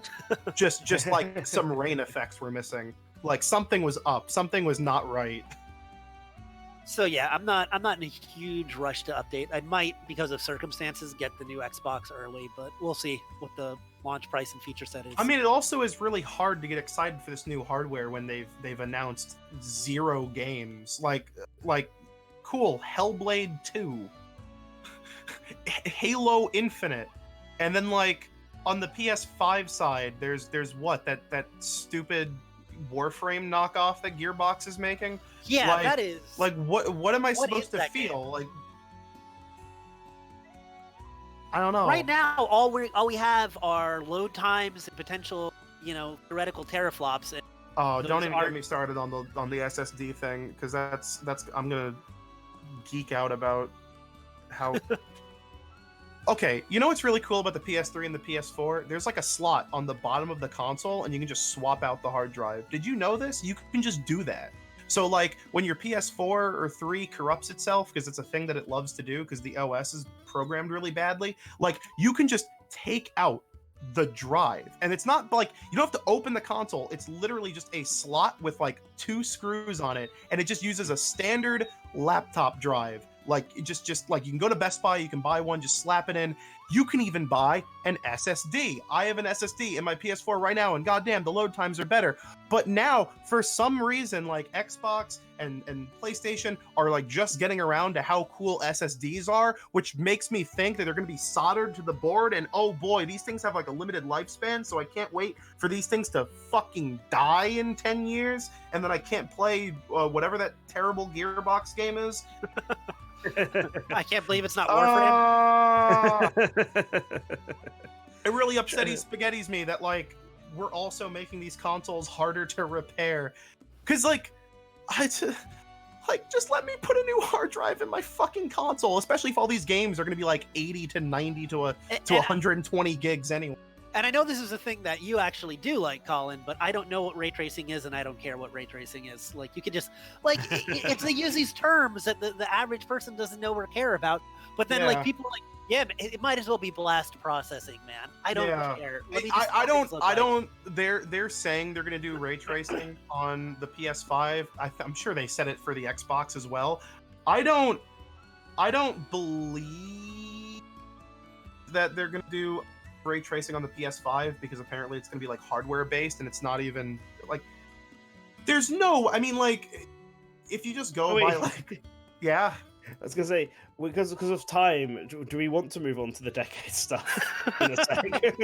My game of the decade is Quake 2 ray tracing. I really like Ray tracing edition. ray tracing is ready. It's just that like AMD is behind Nvidia, and like the new consoles are using hardware that's already out, because that's usually what console manufacturers do, is they just slap the latest and greatest video card just significantly cheaper and smaller in their machine. So like That would have been Phantom's right. That would have been a better end to the last Skywalker. What's your name? Ray. that's a meme Ray on tracing Twitter. Someone did that. Someone did the ray tracing. What was today supposed to be about? What are we talking about? Well, we wanted to bring up games of the decade, although to be honest, the only reason we talked about that was so that you could have a rant about Last of Us, which you've already done before we even reached the segment that we had designated for you. Let's do like an actual game of the decade's video. Are you fine with that, chat? Because I mean, I did my God. games of the decade articles, which I mean, I've been sitting here for the last like 40 minutes, fucking losing my mind because Colin keeps talking so fucking much. Oh, I'm sorry. Astral Chain bad. Just stretch that to like 30 minutes. You guys got like 90 hours of Smash in the opening. Let me have this. okay. All right. Games of the decade. Do you want to talk about that for the last 15, 20 minutes? Because I do need to head off in about 15, 20 minutes. So you guys can continue talking as much as you want after that, but... My game of the decade is Trauma Team for the Nintendo Wii. Wow. That come out this decade? Last Yeah, decade? 2010. Oh shit. It's always really weird to me that the Wii was... There's still the Wii and DS and PS3 and Xbox 360 era Yeah. back at the beginning of the decade. I can't give you a game of the decade because like I could go back to like Mass Effect 2, 2010. Like there's so many games that came out this decade. It was hard to narrow it down, I Yeah. must say. Although I found that 2019 was surprisingly the year of the decade that I played the least amount of new games. I think it's So best. We'll It's see best to how just, that goes. Well, I don't have anything really prepared for game of the decade. Fair enough. Let's just finish out the last 15 minutes on Are we gonna push it back for another Yeah. week? next week. If we're not pushing it back, then unless you got do any of you three have anything pressing to talk about with a game from the last decade? Because I feel like my 10 article series probably covered me off quite well. I don't know what year you could attribute it to, but like Clone Hero is pretty banging. Man, What? Yeah. I love just the I didn't indie catch games. Sorry, Clone Hero. I don't even know what Clone Clone Hero Hero. is. Clone Hero is a do you know about a game called Stepmania? Oh, right, yeah, I do know what Clone Hero is. And Clone yes. Hero is a fan-made Guitar Hero clone Oh, that yes, is I know like what a that is. free like Unity release, except people have ported like the entire discography of every Guitar Hero and Rock Band game into it. So now it's just like this like perfect hub for if you ever liked those games, you can just have them all in like one executable. And Nice. Whoa, we got super Whoa. chat. Drumroll, Whoa. Phantom's Game of the Decade, Dead or Alive Extreme 3. Yes! I read it out on stream. That was really good. Let it be officially known. If I could pin, I would. Phantom, can you Game do of the decade, we're Dead or gonna do Alive a- Extreme 3. Phantom? You officially have my permission to do an entire video on why Dead or Alive Extreme 3 is the best game of the decade. Thank you for that spilled paints. It made me. It definitely lifted my mood. Man, I'm gonna use my dollar from this to go get something on some sort of value menu. I don't know what. I don't know, but this has been a great decade for indie games. Like I brought up Ori and I brought up Hollow Knight. Like it's just so many great indie titles. I feel like I like them more than AAA games for the most part nowadays. And with my old crotchety self, I only like games that are in two. Back in my day, we had 2 dimensions for games. We didn't need 3. Okay, it's an entire wasted dimension. You don't have the money for the full version. Oh, do you have VR, Phantom? Do we need to fund you getting Dead or Alive Extreme 3 VR? Hell yeah.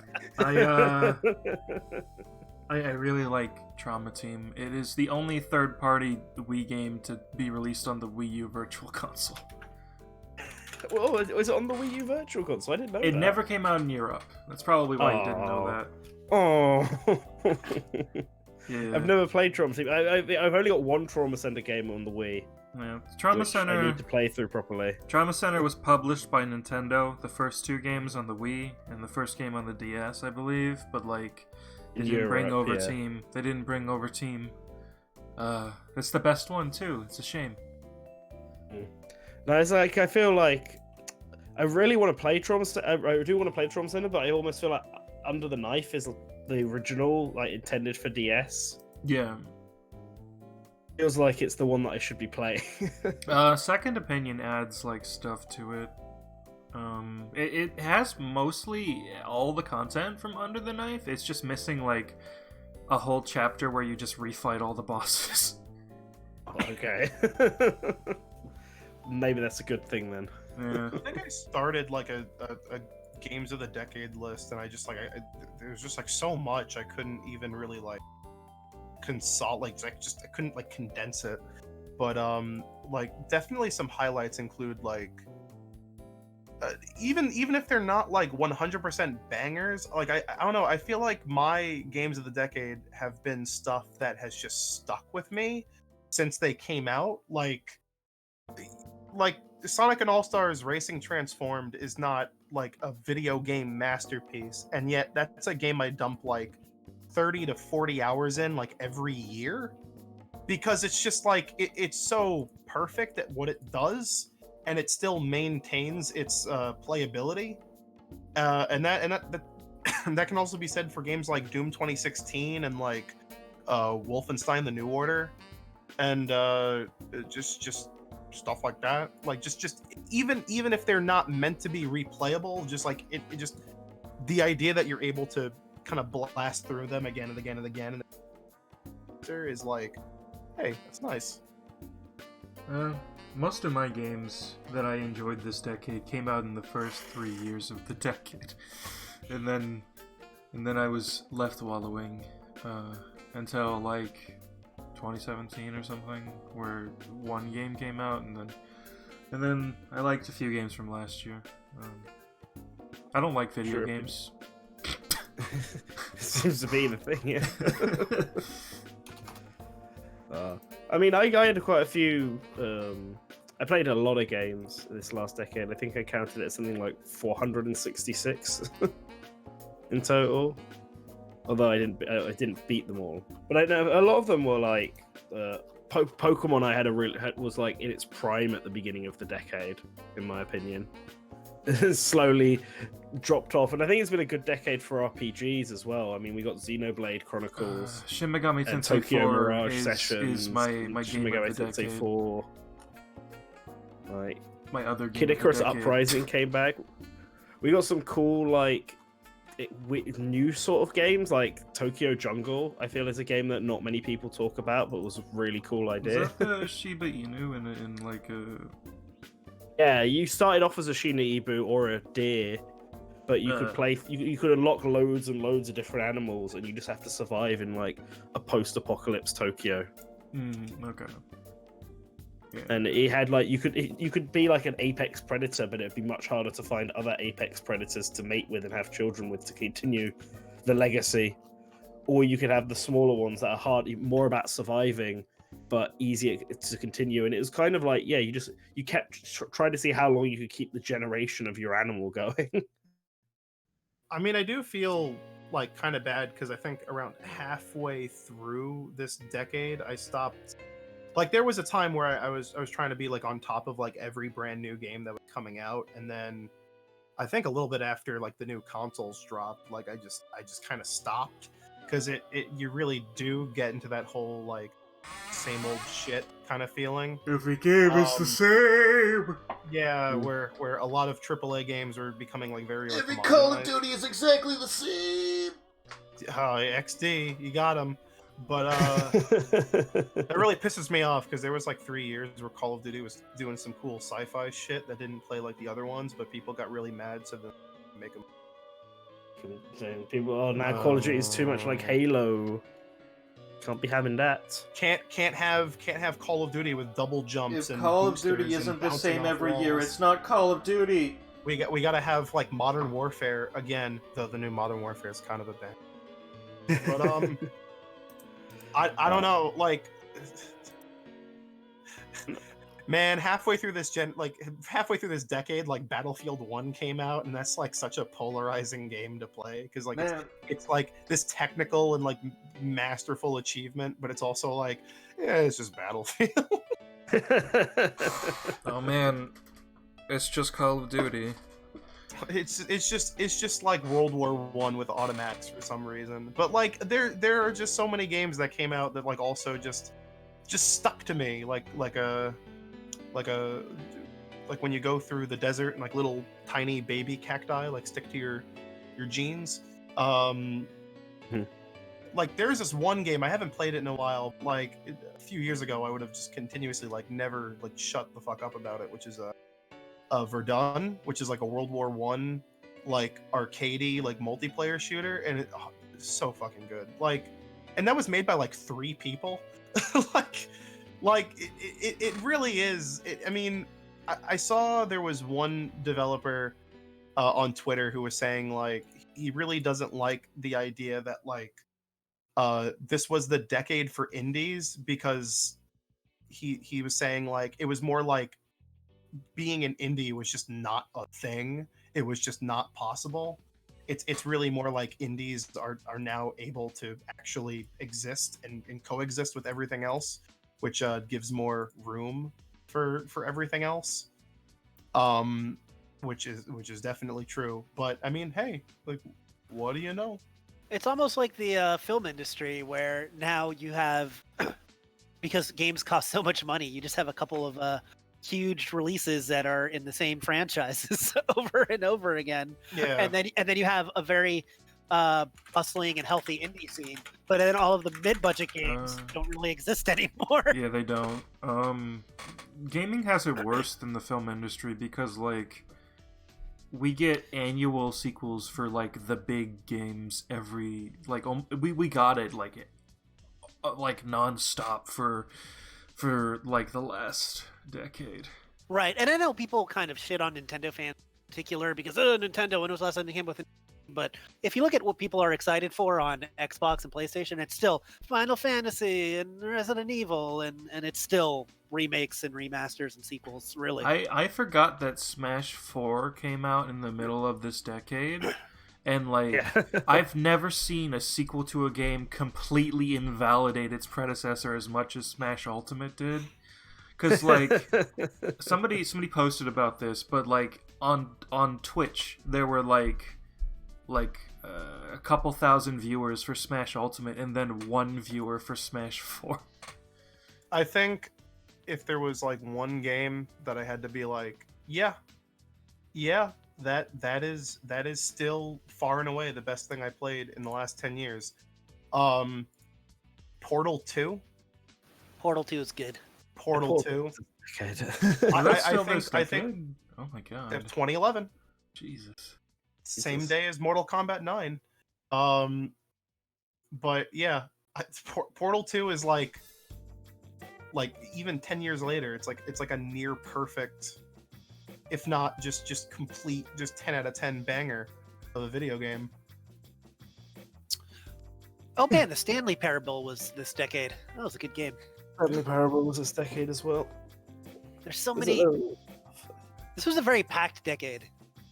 Dude, Duke Nukem Forever came out this I mean, well, there you go. Sorry. Game of the decade. Game of the forever. Game of the Duke Nukem Forever.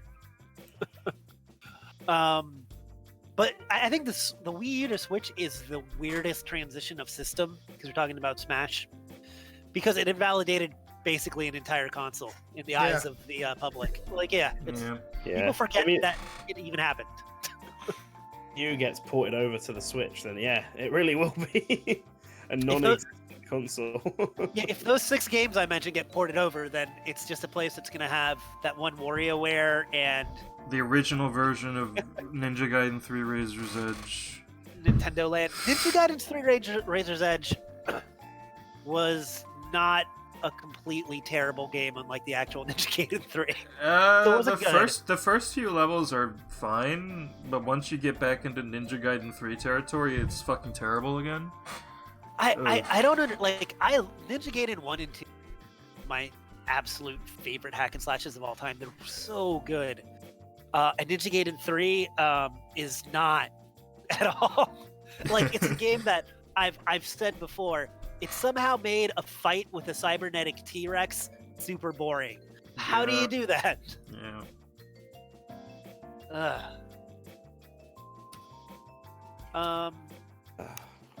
Oh yeah, shit. Dark Souls. That was also like 2011. The whole Soul series was this generation.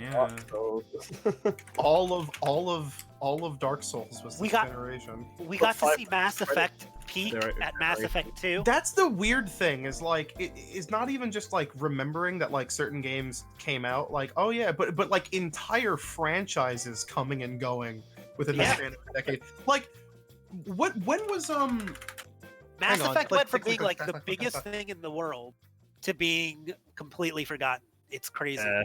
Like when did save this decade? Metro 2030, like all 3 Metro games plus a remake of the first 2 Metro games came out within a span of like 4 years.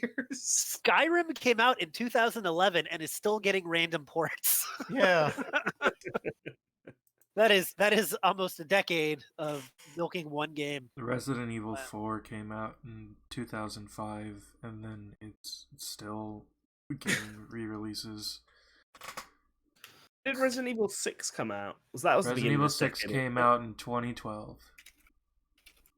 I'm gonna have to give a special Game of the Decade honorary award to Metal Gear Solid 5: The Phantom Pain, for being more of a pop culture milestone than it is like a good game.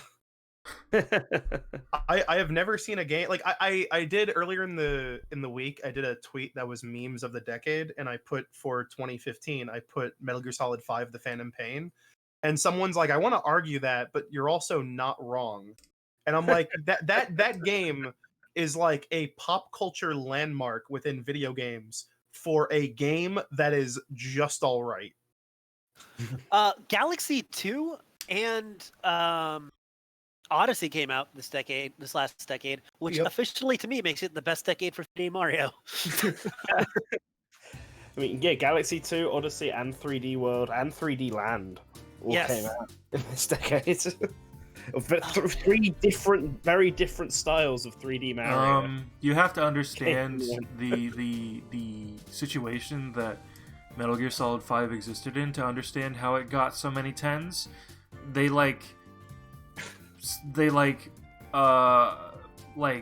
had boot camps. Yeah,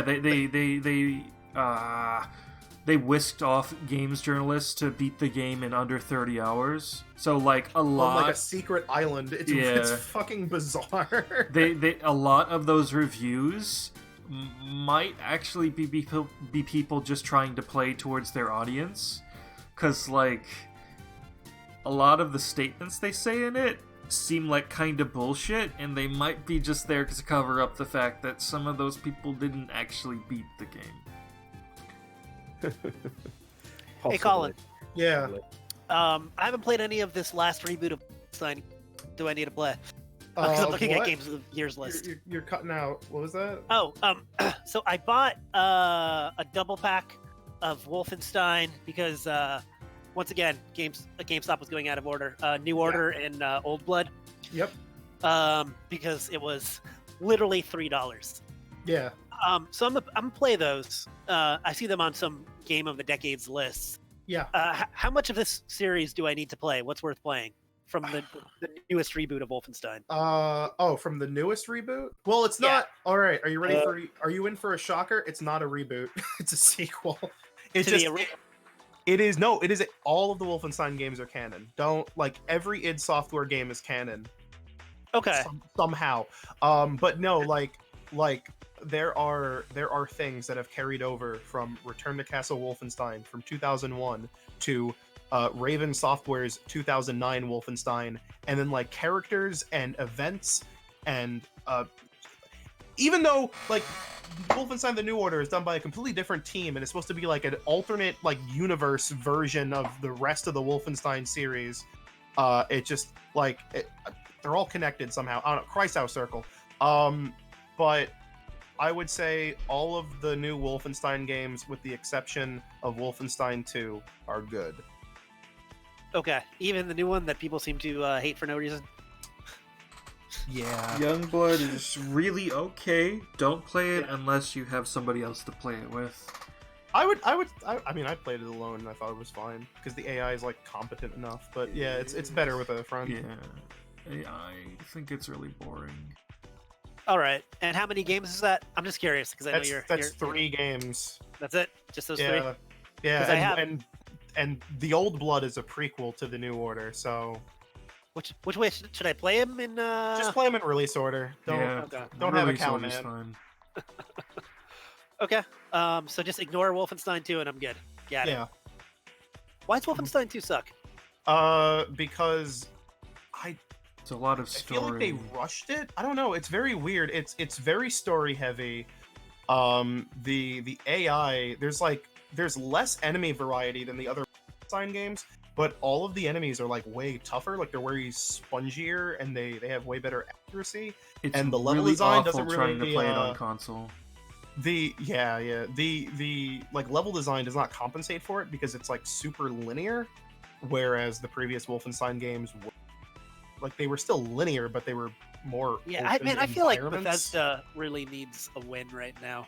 I feel like their last Uh, couple games haven't been very well received. I like Wolfenstein Evil 2 Within 2. reminds me of like the mid 2000s like extremely janky kind of bad games where you have to replay a section over and over again until you can actually beat it. Yeah, you know, I've always described it this way when Wolfenstein: The New Order was coming out, like there was this big fear that it was just gonna be like a linear like stop and pop shooter, because that's kind of the way that like AAA shooters were going because of like Call of Duty and all that. And it was gonna have like cutscene after cutscene after cutscene, but Wolfenstein: The New Order like flows really, really, really well and keeps the player moving, and all the environments are like really fantastical and everything. While Wolfenstein 2 does everything everyone was afraid the New Order was going to do. Like it's way too cutscene heavy, it's way too linear, it's way too like stop and pop and defensive. It's just a downgrade in every respect. Yeah, And it's also like 6 hours long. It's very short, but that playtime is extended if you try to play on any harder difficulty because of the game just being a fucking mess.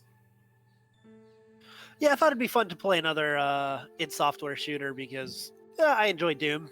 I played New Order again recently. It's still fantastic. It's still amazing. It's still really, really, really good.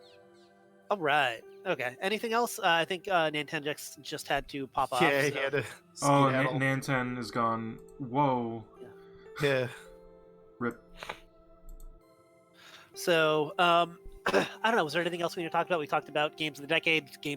Are there any games that you're looking forward to that we haven't brought up for this next year? No.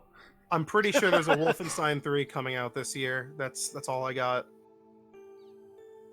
I don't think it'll be this I year. brought it up. Cyberpunk, Doom, Final Fantasy Remake, which I agree with you, Colin. Like, I mean, I don't know if I'm gonna buy it, honestly. Like, I really like Final Fantasy 7, but I think I might just wait till it's all available. Games I have have like a really short shelf life anyway, and they drop in price like dramatically Yeah. within a few couple of months. And like the fact that they're selling a FF7 remake that's not like that's only like the first part of a remake makes me really wonder why. Like I'm sure it'll be good. I don't think it's gonna be bad at all. I just like I think it's actually gonna be a fantastic game. I do not see why Yeah, anyone I'm in should no pay rush. $60 for it. I'm in no rush to play it, honestly. Yeah. You know, and there's a couple indie things. Like I think that Streets of Rage 4 is going to come out this year, which will be something that I will have a lot of fun with. But it's not like, oh man. I'm actually like very curious if there will be backlash to people who don't realize that FF7 remake is not a full remake. Yeah. Because like the marketing and even the title when it was originally remake. when it was originally unveiled, it was very clear it was part 1. It was even in the logo, but now the new one dropped the part 1. So I have a feeling that they might get like unexpected sales from people who expect it to be the whole Final Fantasy VII. Yeah. I like just looking at lists like of games that are coming out, like Warcraft 3 Reforged. I personally am excited to look at that because I like Warcraft 3, but it's it's another remake and whatever. Not super excited. Oh man, Dark Crystal: Age of Resistance Tactics. I forgot that was a thing. I really like that show. Did either of you guys watch the show? I thought I enjoyed practical effects a lot. It came out. Netflix. Yeah, it's totally on Netflix. You should actually watch it. It's actually really solid fantasy storytelling, like with political intrigue. But it's puppets, so it's I don't know. I liked it a lot. The game looks like a kind of whatever tactics game, but maybe I'll pick it up if it's $20. Darksiders Genesis, which looks really weird. I don't understand why it exists. I like Darksiders, but yeah. No. Pokemon Mystery Dungeon, Ori and the Will of the Wisps. I'm looking forward to Devil May Cry 3 and No More Heroes 3. I still haven't played Devil May Cry 3, so maybe I'll pick up the Switch version. The Switch version looks like it's going to be the definitive version, so let's it's do a it. good call. Good call. All right, so then Animal Crossing. Yeah. Did somebody just jump in? That was Phantom for a second. Hey, what? Phantom, Someone, if you want to come in and say something, do it, man. Someone mentioned they aren't saying in the box that it's multiple parts. People were mad because they thought Kingdom Hearts 3 was going to be the last game, so they're definitely going to be mad about Final Fantasy 7 Remake parts. Oh. Well, I mean, like, Kingdom Hearts 3 not being the last game, I think is very different than selling a remake of a game that came out 20-something years ago and it not actually being the full thing. They're being very coy about not bringing up the fact that it's multiple parts, though. Whereas Kingdom Hearts 3, like, going into release, they were very clear. This is the end of the Xehanort saga. Yeah. Not the last game. Is that Phantom? It's the start. It is Phantom. Hey, Phantom. It's just the start. What's up, guys? One thing I'm going to say real quick, because I forgot it was coming out, but I'm going to buy it, is Trials of Mana, just because I'm a big Mana that's series right. fan. They're remaking that. And that's scheduled for April. It's a remake of the third game that never got released in America until very recently. Yeah, right. so, and I actually haven't bought the collection because I want to play it in the remake to see how it is. It only got released in the collection with like an all-new translation.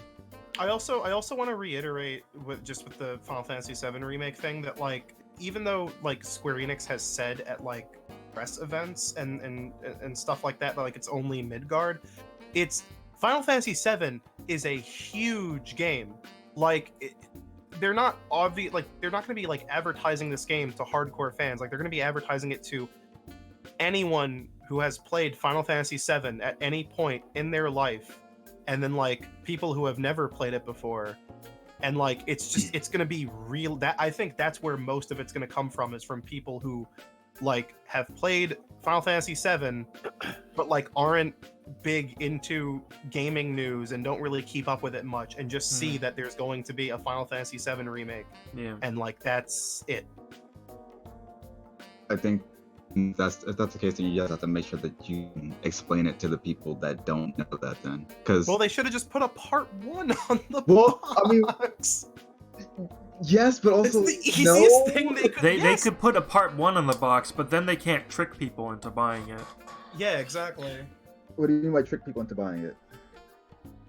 Because By that- not because disclosing the fact that it's only a Only part part. of Final Fantasy Okay, VII. but that's what I'm saying. You have to let people know, because everybody who follows the news already knows that it's not the entire game. we live in a already- capitalist society. No, I'm just saying, we all already know that it's just it's a part 1, or it's not the full game, and they're eventually. The game industry thrives on lying about games. I don't understand. That's not always true. A lot of games. That's true. It's been like kind of like getting a bit more tame in recent memory, but a lot of games sell themselves on lie.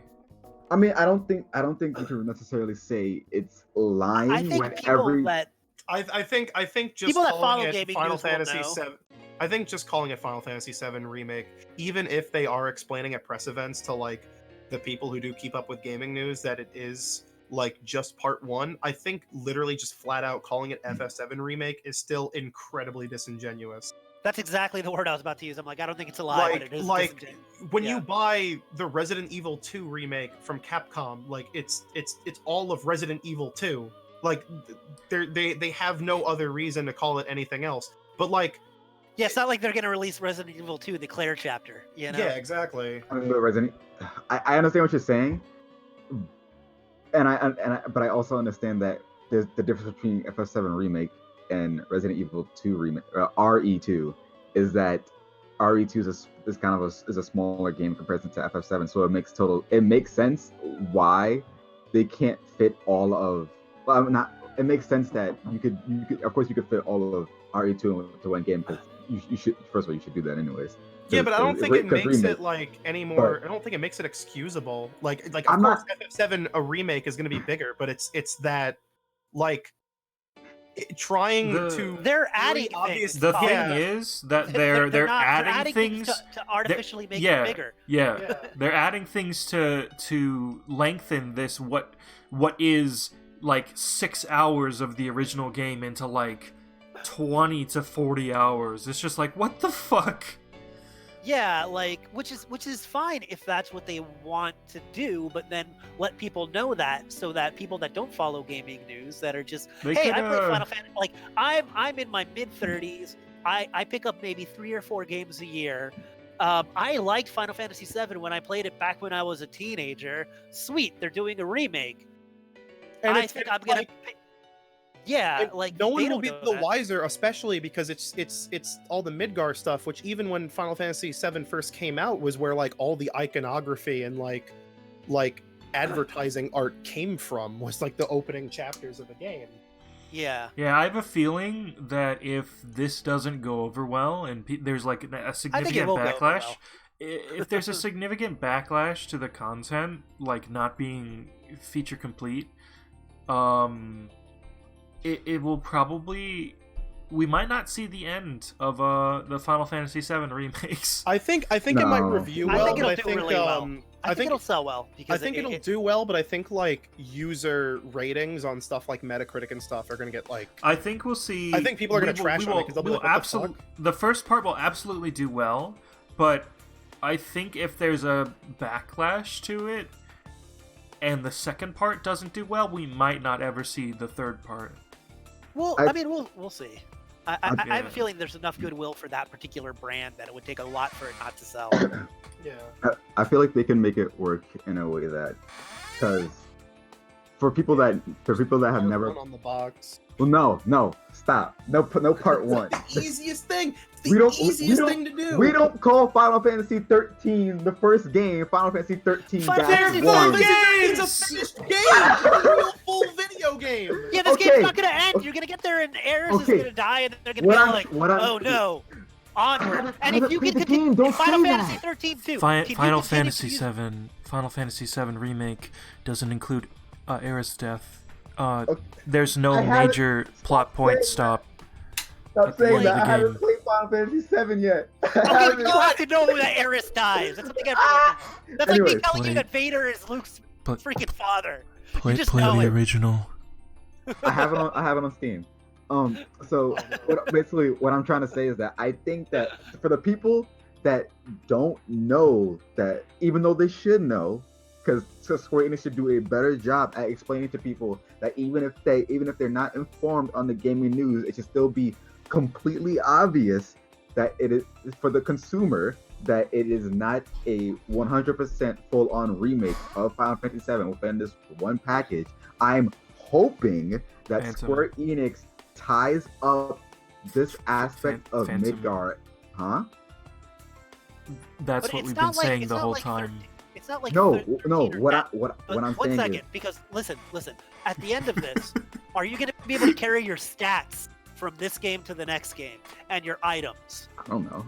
You should. I don't know though. Because then it's not in a part depends. 2. It's It not a part 2. depends. It's the same game. If it doesn't come out on the same system, we might see actually the just segmented.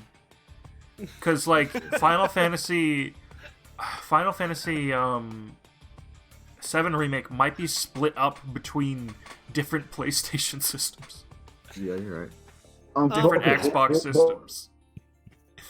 That I'm hoping that Square Enix ties up the game in a way so that by the end of Final Fantasy VII Remake Part 1, in air quotes, that it's enough of a not conclusive game, but it can tie up everything together in a way that FF7 Remake could stand alone as its own game if you have never played Final Fantasy VII in general before. I mean, if know you've anything never about Final played Fantasy VII. FF7 before, you're going to be really fucking confused. Well, But I like, haven't, so. But I'm just saying you're going to be really confused because you're only playing like what was originally 6 hours of a much longer game. But like, if you've played FF7 before, you're going to be really fucking baffled when you're like walking out of Midgar and it's like, to be continued, and you're like, what? Wait, what? But I mean, is it in what? What? well, but the thing is that if you're already a fan of FF7, you probably already know that Final Fantasy VII Remake is That's not necessarily true. You have to remember that FF7 sold like 30 million copies on the PS1. Like, it's one of the biggest games of its generation. I thought it was 15. My bigger problem with them separating it, honestly, is that because of how long it's taken this to develop, is number one, I feel like they're milking Final Fantasy VII as a brand to get more, because they could have made it one game, but no, what they want is they want to make it 3 games and take every 10-hour segment and make it 30 hours. Because they're giving us more content, but really they know that this is their best-selling title. So by separating it, we can sell this 3 times. We can sell this game and use the Goodwill and brand name of this game 3 times. It's not about giving us more content. It's about spreading it out so that they can make more money. And because of how long this one's taken to develop, I don't want to play this game and then wait 3 years for the next part to come out because of some bullshit. Like, I don't know. I don't like. I mean, maybe I'm being a little too passionate about this, and I do think the game looks really good, and I do really like Final Fantasy VII. I just don't think this is a best practice for the consumers. It's not.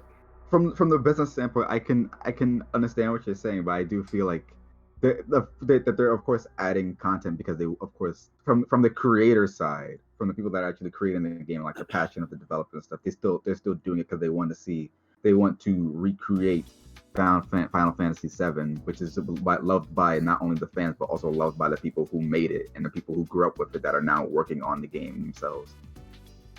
No.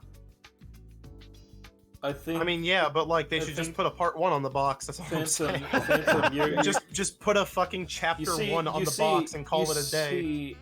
They should make it clear that it's part 1 by putting a logo on the box that says part 1. Yeah, it would take literally no effort. You're both arguing for the fact that it should be clear that it's part 1, and also they should pretend it's the full Final Fantasy VII. It's because of the goodwill of fans. Well, no, I don't think that they should pretend it's the full Final Fantasy VII because they're. Then why not put part 1 on the box? Well, that's what I'm saying. Well, that's like I think it just for some reason, to me, even though it makes sense from a logical standpoint to put a part 1 on the box, I'm also like, well, I mean, They want to make money. So the thing is, I have a feeling that the reason that they dropped the part 1 from the box is because the game had to restart development and it's cost a lot of money by this point, so they want to make as much money as they can back by tricking people. Well, I never even saw the fact that they had a part 1 on the box. Yeah, part 1 was on the logo when the original Final Fantasy VII Remake was revealed, when it was still under CyberConnect 2. Hold on, let me see this. Let me check this shit out. You said it's on the box art? There was no box art, but it had a logo that said Part 1 on it. On the official It had like a placeholder. Yeah. The fuck? Where can I find this shit? Also, why I've won't never they seen that remake before, so Final I'm Fantasy very VI already, interested in man? that. Okay, listen. I'm old. I'm grouchy. I just want to see a train suplex. Yes, I want to see. I want Final Fantasy VI VR where we can actually suplex that train ourselves. Where can I find it? Oh man, maybe it's on the wiki page. You know what Final Fantasy is surprisingly fun, even though it's nonsense, is Final Fantasy V. I really like Final I thought you were Fantasy. gonna say that that Super Nintendo one, Mystic Quest. No, that's just nonsense. The one that's like Babby's first RPG. Because of the pure buzz and like a lot of the press for the new Final Fantasy remake, the fact that it's a part 1 and anything from the original, aside from comparisons that made it clear that it was a part 1, has been buried in Google. So it's going to be much harder to find out that it's a part 1 without specifically searching and trying to find information that it's already a part 1. Yeah, and I really doubt that when John Smith goes to GameStop to buy Final Fantasy VII Remake, like the guy at GameStop's gonna be like, by the way, this is only Midgar. By the way, this is They only should. the That first would be 6 hours great. of the game. Depending on the salty ass GameStop employee you get, you might get that guy who's like, "You sure you want this? You know, this is only." Are you positive? You know what's really funny? When I did my review of Sniper Elite V2 Remastered, I wanted to go get the Wii U version of V2 to compare, and so I walked into a GameStop and I said, "Hey, do you have like V2 Remastered for V2 for Wii U?" And he's like, "What? You don't have a Switch?" And I was like, "Listen." That's not what I'm saying. I asked you a I'm simple like, question. hold on, buddy. Maybe he was trying to upsell you. Maybe he was doing an actual salesman job. Because let me tell you, Yeah. you can get it on this system. God, right here. Take imagine it with you. selling someone on a Switch just for Sniper Elite V2. That'd be a hell of a job, man. Oh, dude, I love you know- 5 out of 10 games. I need to finish Final Fantasy 15. I mean, I guess I don't need to, Yeah, you don't need to. but I should go back and try to do that. I mean, Square Enix isn't gonna finish this, so why should you? Speaking of things to finish, we should wrap this up. Yeah, we've All right, gone all right. way off course. Yeah. Okay, since Spilled Paint gave us some money before, now you can ask one question. Oh yeah, you yeah. can get Ask us a one question. question. Ask us a question. You want to ask us a question? Let's see. At Spilled Paints. Well, I don't know what the delay is between. It's like Like 5 10 seconds 10 seconds? or something. Okay. All right. Well, I think he's missing his chance. So. We'll give him a minute. We'll give him a Yeah. minute. A little delay. So Byleth, huh? I'm so happy. Video game.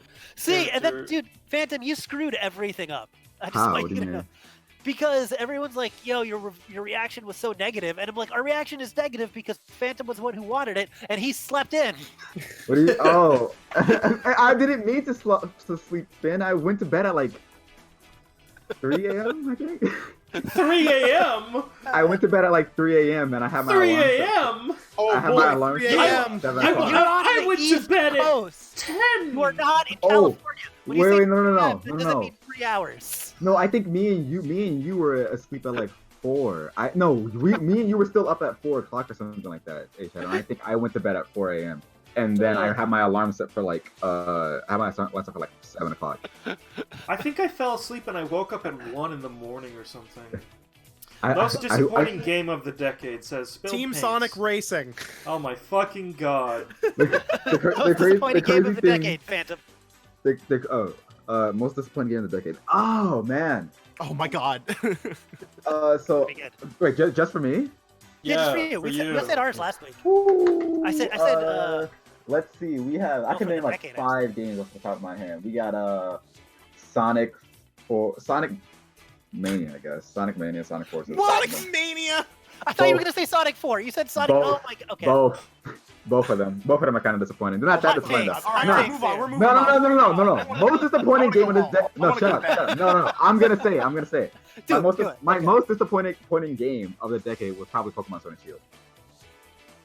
Well, Being Okay, 100% honest. my most disappointing game of the decade was what game came out this decade that I like actually was expecting to be good, but it was actually I mean, any a major three- franchise you're really into. Persona 5 Mass Breath of Effect the Wild. Andromeda is a good one. Resident I Evil 7, Breath of the liked Wild. Persona 5. You could say Wait, so Breath why of the don't you Wild. like Joker?